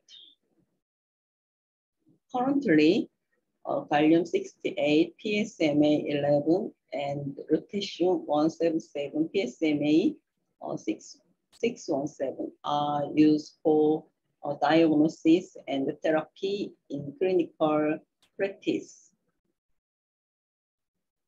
Therefore, we would like to introduce the PSMA target radiopharmaceutical developed by our institution. We are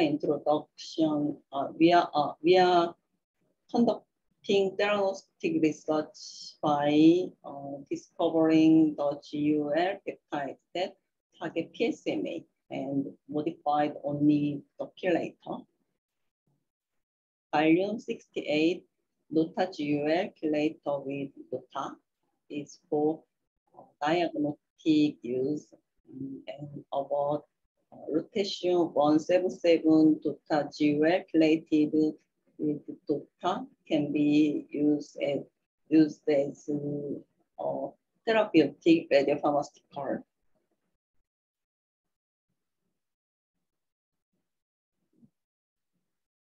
We introduced paper published in 2018 using GUL. The following in vitro study can select the optimal labeling condition and confirm the binding conditions between cell and radiopharmaceuticals and stability test in human serum. After determining administration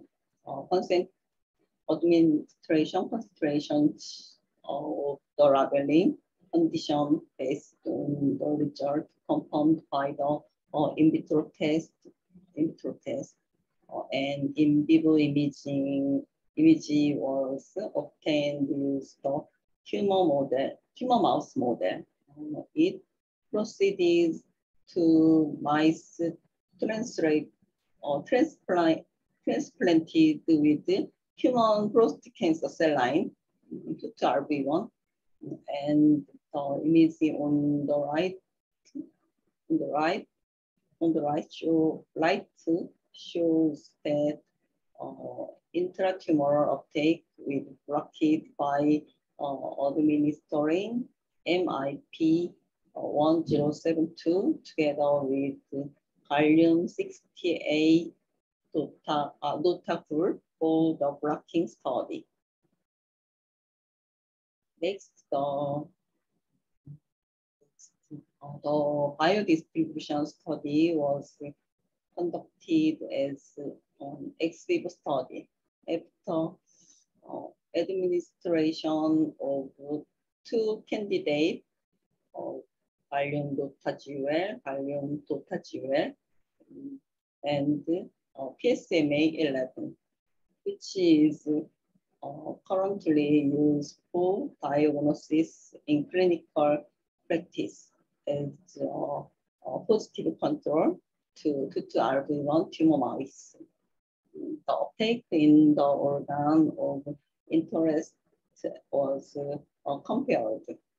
Result, Gallium-68 notazurel was able to confirm tumor uptake comparable to PSMA-11, and kidney uptake was relatively low, confirming the possibility of developed as safe radiopharmaceuticals.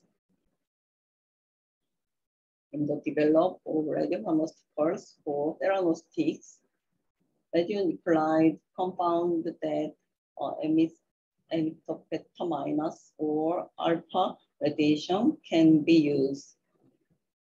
Let's take a look at the study published in several papers as a representative example. After administration of radium-223 Cl2 on alpha ray emitting radiopharmaceuticals to a bone tumor mouse model, the treatment effect was evaluated by SPECT-CT and QWBA study using whole body cryosection. The next study is also a study using a bone tumor mouse model. This is a study to improve the uptake ability of target organs bone by developing a radiopharmaceutical that combined bisphosphonate with platinum medicine, which has excellent anti-cancer function, but is known to have side effects of toxicity and resistance. This is the last slide. In this study, a radiopharmaceutical used rhenium-188 was labeled with the repeater, summer gel emulsion containing rhenium-188 in hepatocellular carcinoma, and therapeutic effect towards confirmed through imaging and localization study. Another study was conducted in a mouse model of non-small cell lung cancer. This is a study in which bevacizumab is VEGF target anti-cancer drug, was labeled the rhenium-188 and used as a radiopharmaceutical. This is the presentation I have prepared. Do you have questions?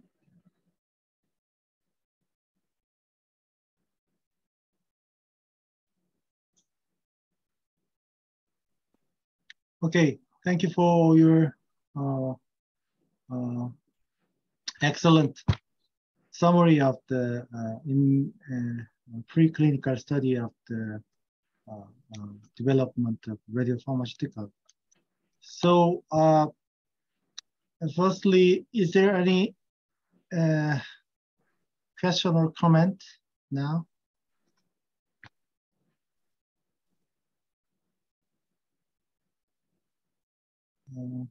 And then, how about the current situation of the each country?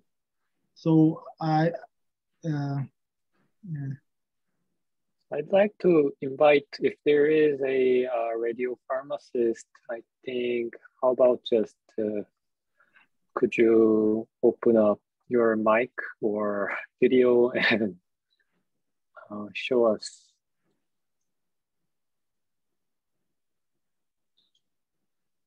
Would there be a participating radiopharmacist?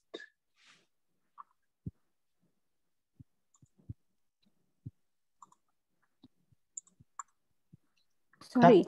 Yeah. Yeah. Okay, go ahead. Mr. Lee, sorry. I am off cam because internet unstable here. Sorry. Yes, Mr. Lee. So I'm Melly. I'm radiopharmacist from General Hospital Hasan Sadikin. Yes, and so I would like to ask you, Mr. Lee. You have experience with using lutetium in your country. Lutetium. Okay. Yeah. So because and in here in Indonesia, I start to give lutetium for therapy since 1 year ago. And up to now, we have obstacle to availability of the lutetium. Yes, because for example, like this year, I have a target for 1,000 millicurie for lutetium, but not reached until now because the lutetium. I get the lutetium from Polatom. Polatom. Yes, Polatom. Okay. Yes, and then maybe that reactor shut down. I think the maintenance and the product failed product and not supplied to Indonesia to my hospital. So I would like to suggest you, maybe you have information another lutetium production or manufacturer. And Bapeten here must be requirement that the product import to come to my country must be have GMP and must be have export permit. That my I would like to suggest from you, Mr. Lee. Thank you. Sorry. Yeah, as I understand, you purchased lutetium-177 from the Polatom. I think that is from the Polish company. And also, as I know that the ITG also produced the lutetium-177 that is an NCA grade, and also one Russian company also produced the lutetium-177, but for now, it's not possible to get lutetium-177 from Russian company. And these two are, Polatom and ITG is the main producer of the lutetium-177, but as I remember that that original source was from the Russia. And I think several another company can produce the lutetium-177. I think that is from Canadian company. Okay. And, okay. The other one is also that national laboratory from US. They also plan to produce the lutetium-177 because of lutetium-177 shortage is very important. It's very difficult to use clinical practice. So I think what is the cost of the 200 millicurie of the lutetium-177 in your country now? Oh, maybe Dr. Hendra would be information to Mr. Lee. Yeah. Thank you, Mr. Lee. I think 200 MCI is... We purchased from ITG. It cost around how much? That is I think almost 10,000. No. I think from Polatom, 200 MCI is around 5 million Korean won. I think so about four US thousand, $4,000. I think still that is cheaper than Korean situation, but because of the, as I know that all the country should be different cost of the radioisotope, but in case of Korea, somewhat expensive than Indonesia. Okay. But ITG is most expensive radioisotope. I don't know why that German company. Okay. So for one treatment in case of Korea, that isotope cost is around $10,000. Okay. It's quite expensive. Yeah, quite expensive. Yeah. Okay, thank you, Dr. Okay. Thank you, Mr. Lee. Mr. Lee, may I have one question for you about specific activity? Okay. Yeah, okay. This is according with the lutetium. We get the specific activity, the lutetium, about 30%, you know, ideal 100%, you know, and how it is okay, only 30%, the specific activity, the lutetium. Because of the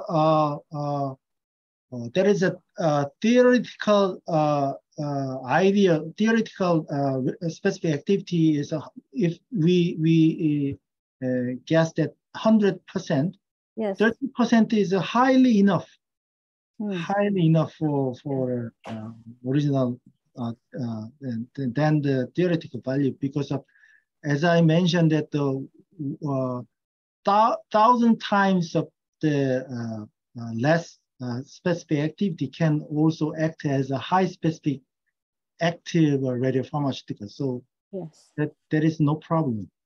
Okay, thank you. Thank you, Mr. Lee. Thank you.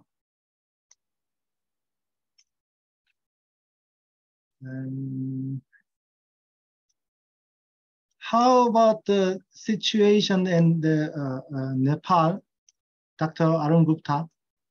Now you are in Korea to learn the radiochemistry.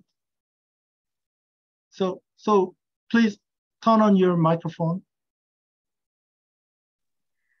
Thank you, Professor. And today's session was so nice and so informative. I attended all the lectures from the beginning.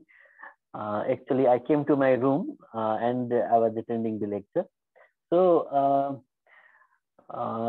this session was particularly important for me also, because I came here for this time in SNUS under you to learn all these kind of things, production and radio labeling. So this session was very, very informative and important for me. And speaking regarding Nepal's condition on this, radiopharmacy, particularly, we don't have any radiopharmacist particularly. We don't have any radiopharmacist in Nepal. We, as a physicist, nuclear medicine physicist or nuclear medicine technologist, we have very few. We are working as a radiopharmacist in our country to label the radioisotope, radiopharmaceuticals, especially 99M technetium level radiopharmaceuticals. So we don't have. Now I would like to present something, the situation of Nepal, that in the sector of nuclear medicine. So we have now we have 2 gamma camera and 1 SPECT CT and 3 PET CT all together in Nepal. And we don't have any cyclotron. And we procure radionuclide generator, especially 99M technetium, from France and Turkey. And especially 3 centers are performing the gamma camera imaging and SPECT imaging. So, for the radiopharmaceuticals labeling, we only do technetium level radiopharmaceuticals. And a few centers, especially 2 centers, have started radioiodine therapy. So we procure iodine from France or India in this present condition. And regarding the three PET CT that we have, they all are underutilized because we don't have cyclotron in our country. So they procure FDG from India. So it takes a minimum 6 hours from to bring FDG from India. So now you can imagine so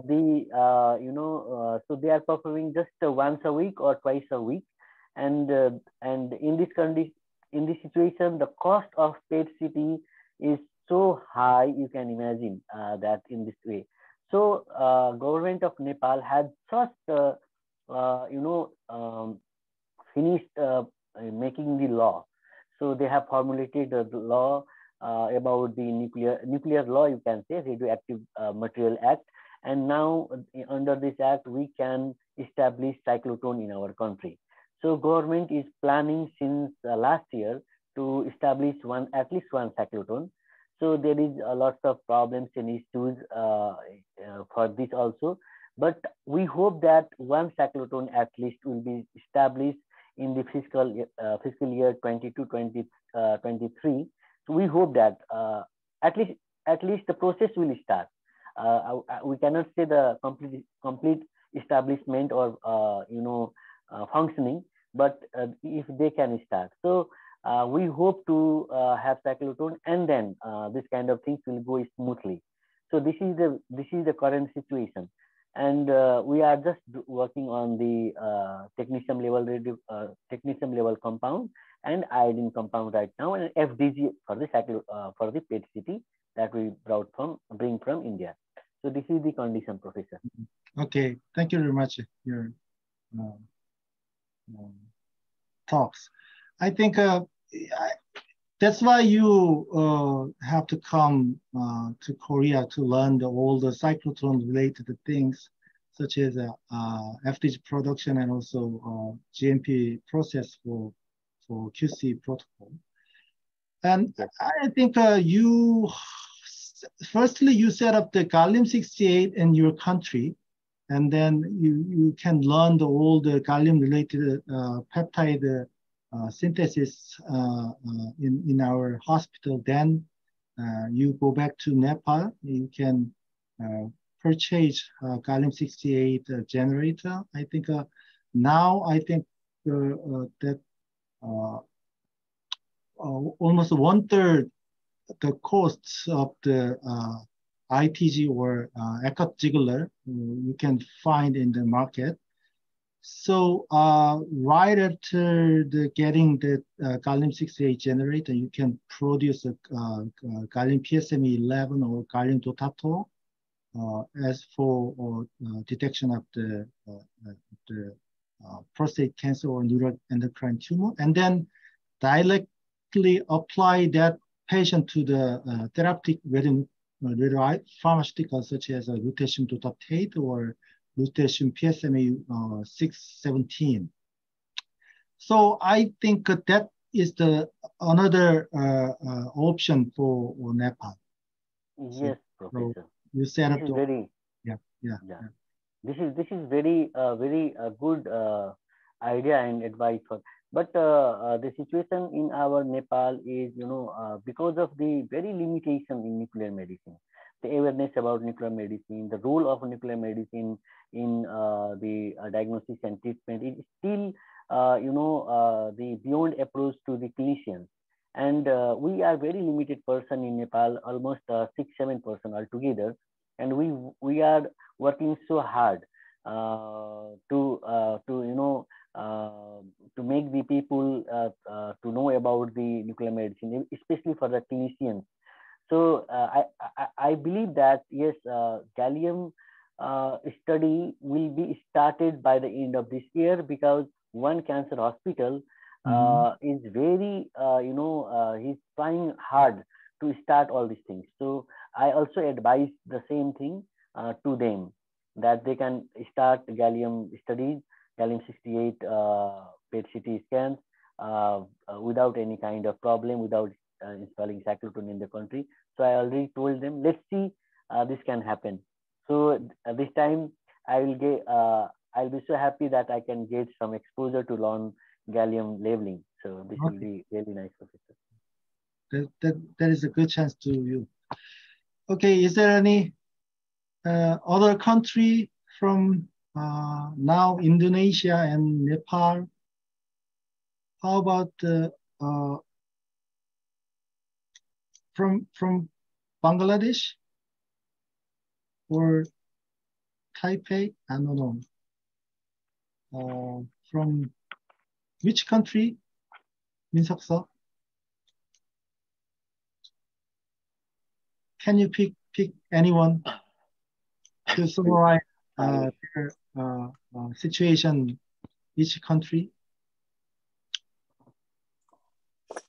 I think I also am not sure right now who happened. Thailand from Sudat? Sudat O. Sudat? She's not there. Or, okay. Then anyway, that I think if you want to set up all the radiopharmaceutical in your country, I think closely contact to Min-seok-seo or myself, and then you can send email or personal contact to me or Min-seok-seo. I will pleased to answer all the problems or questions. Professor, can I ask one more thing? Mm-hmm. Yes, as you said now that, so if our country wants to start gallium peptide labeling and for the gallium PET scan, then can we get some assistance or help or advice from SNUS or the Korea in this way that we can? You mean after getting that image, you can send that image to our hospital? No, about the generator or that kind of thing. That how can we procure from Korea for the PET-CT scan, means gallium generator? We don't have a domestic product for generator. So I think we have a plan to make a gallium generator. I think it's within 2 years. That cost will be less than $10,000. Okay. Yeah. Now we have more than $50,000 or $60,000 for one gallium generator. So you are producing in your country, or you are procuring from other country? Now we purchase from German company. Okay. And but I think sooner or later we can make a domestic product in our country. Yeah. Okay. Okay, Professor. Okay, thank you for all the participants. And think I can give. Sorry, can I have a question? Okay. Yes, I come from Vietnam. So I want to ask you, Dr. Lee, about a process for a new radiopharmaceutical can be used in patient in Korea. I mean, for example, for gallium PSMA 11. Mm-hmm. Yes. So and how you can apply this radiopharmaceutical for patient in Korea?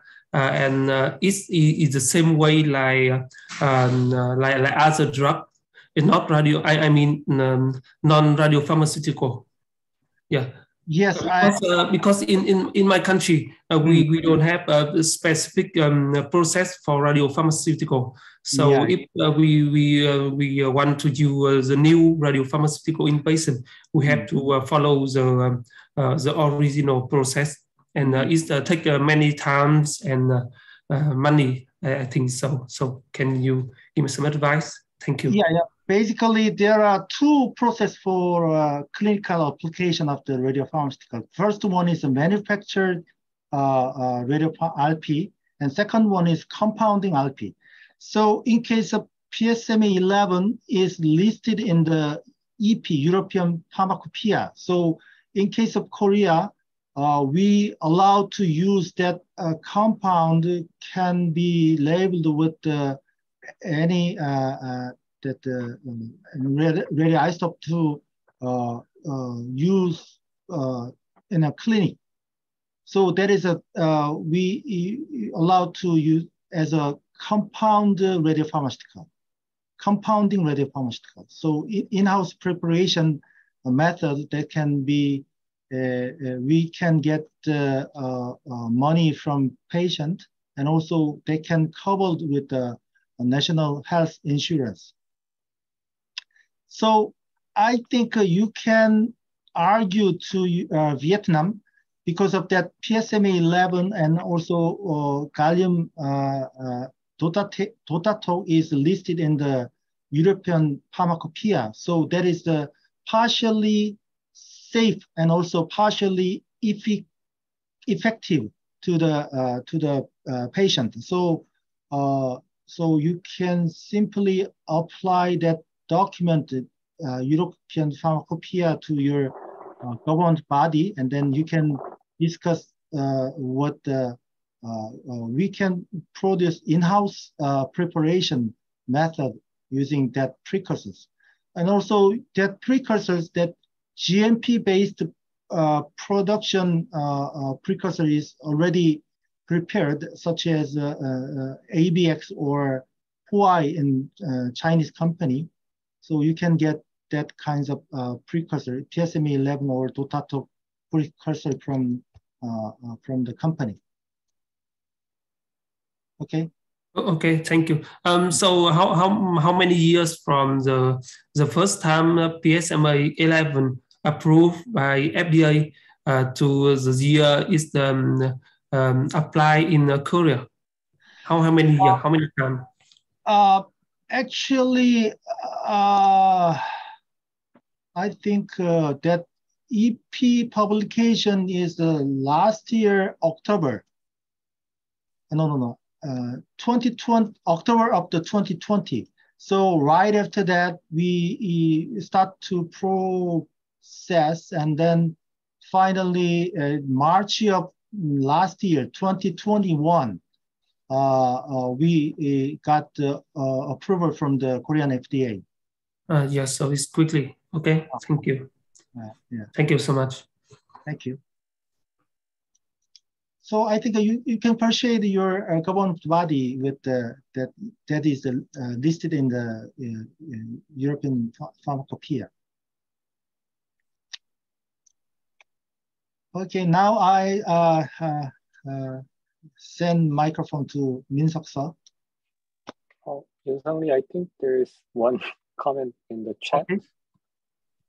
Can you teach us to make okay.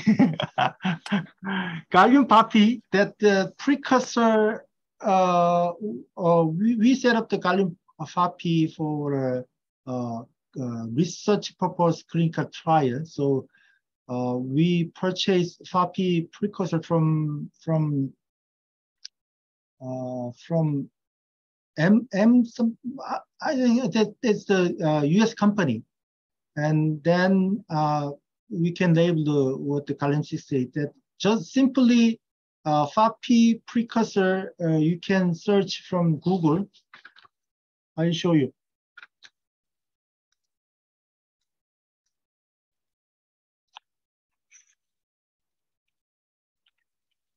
Wait a minute, please.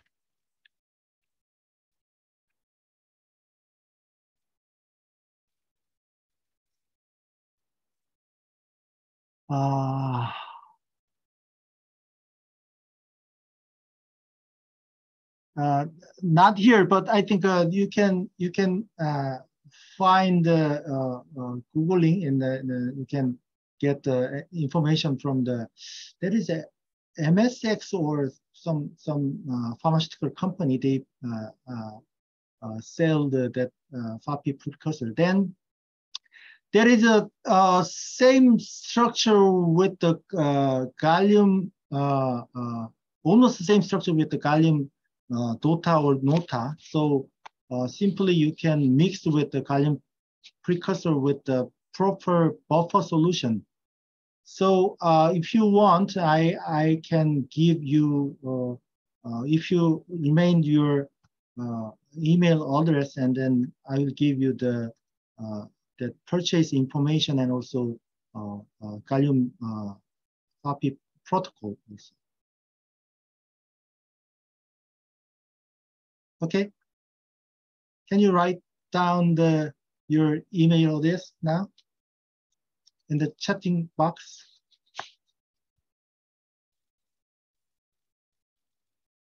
Hendra, where are you? Yeah, yeah. Thank you, Professor. Okay. I'm writing my email. Okay. Thank you. Thank you. Wait a minute. Wait a minute. Or I'll ask to Min-Seok So to get your mail address. Okay. Thank you very much, Professor Lee. Okay. Thank you very much.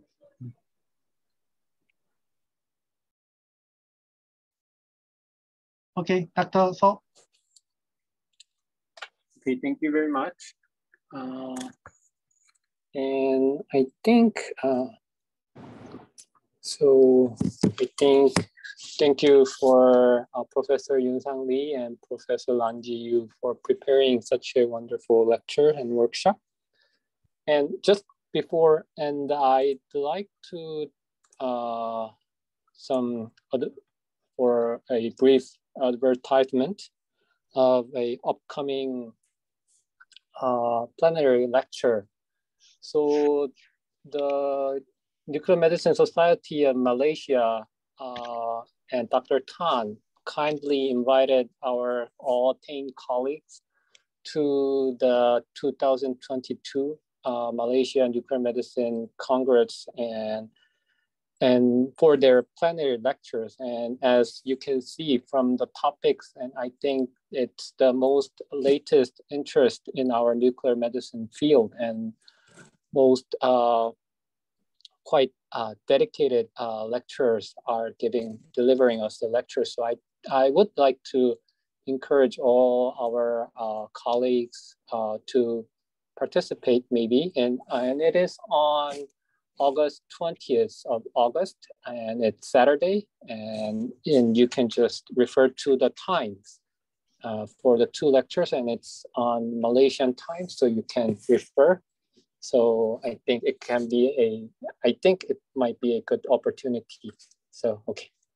And I will thank all for participating today's summer workshop, and we will meet soon at second semester lecture series. So thank you very much and see you soon. Okay, thank you. Bye-bye. Thank you very much. Thank you so much.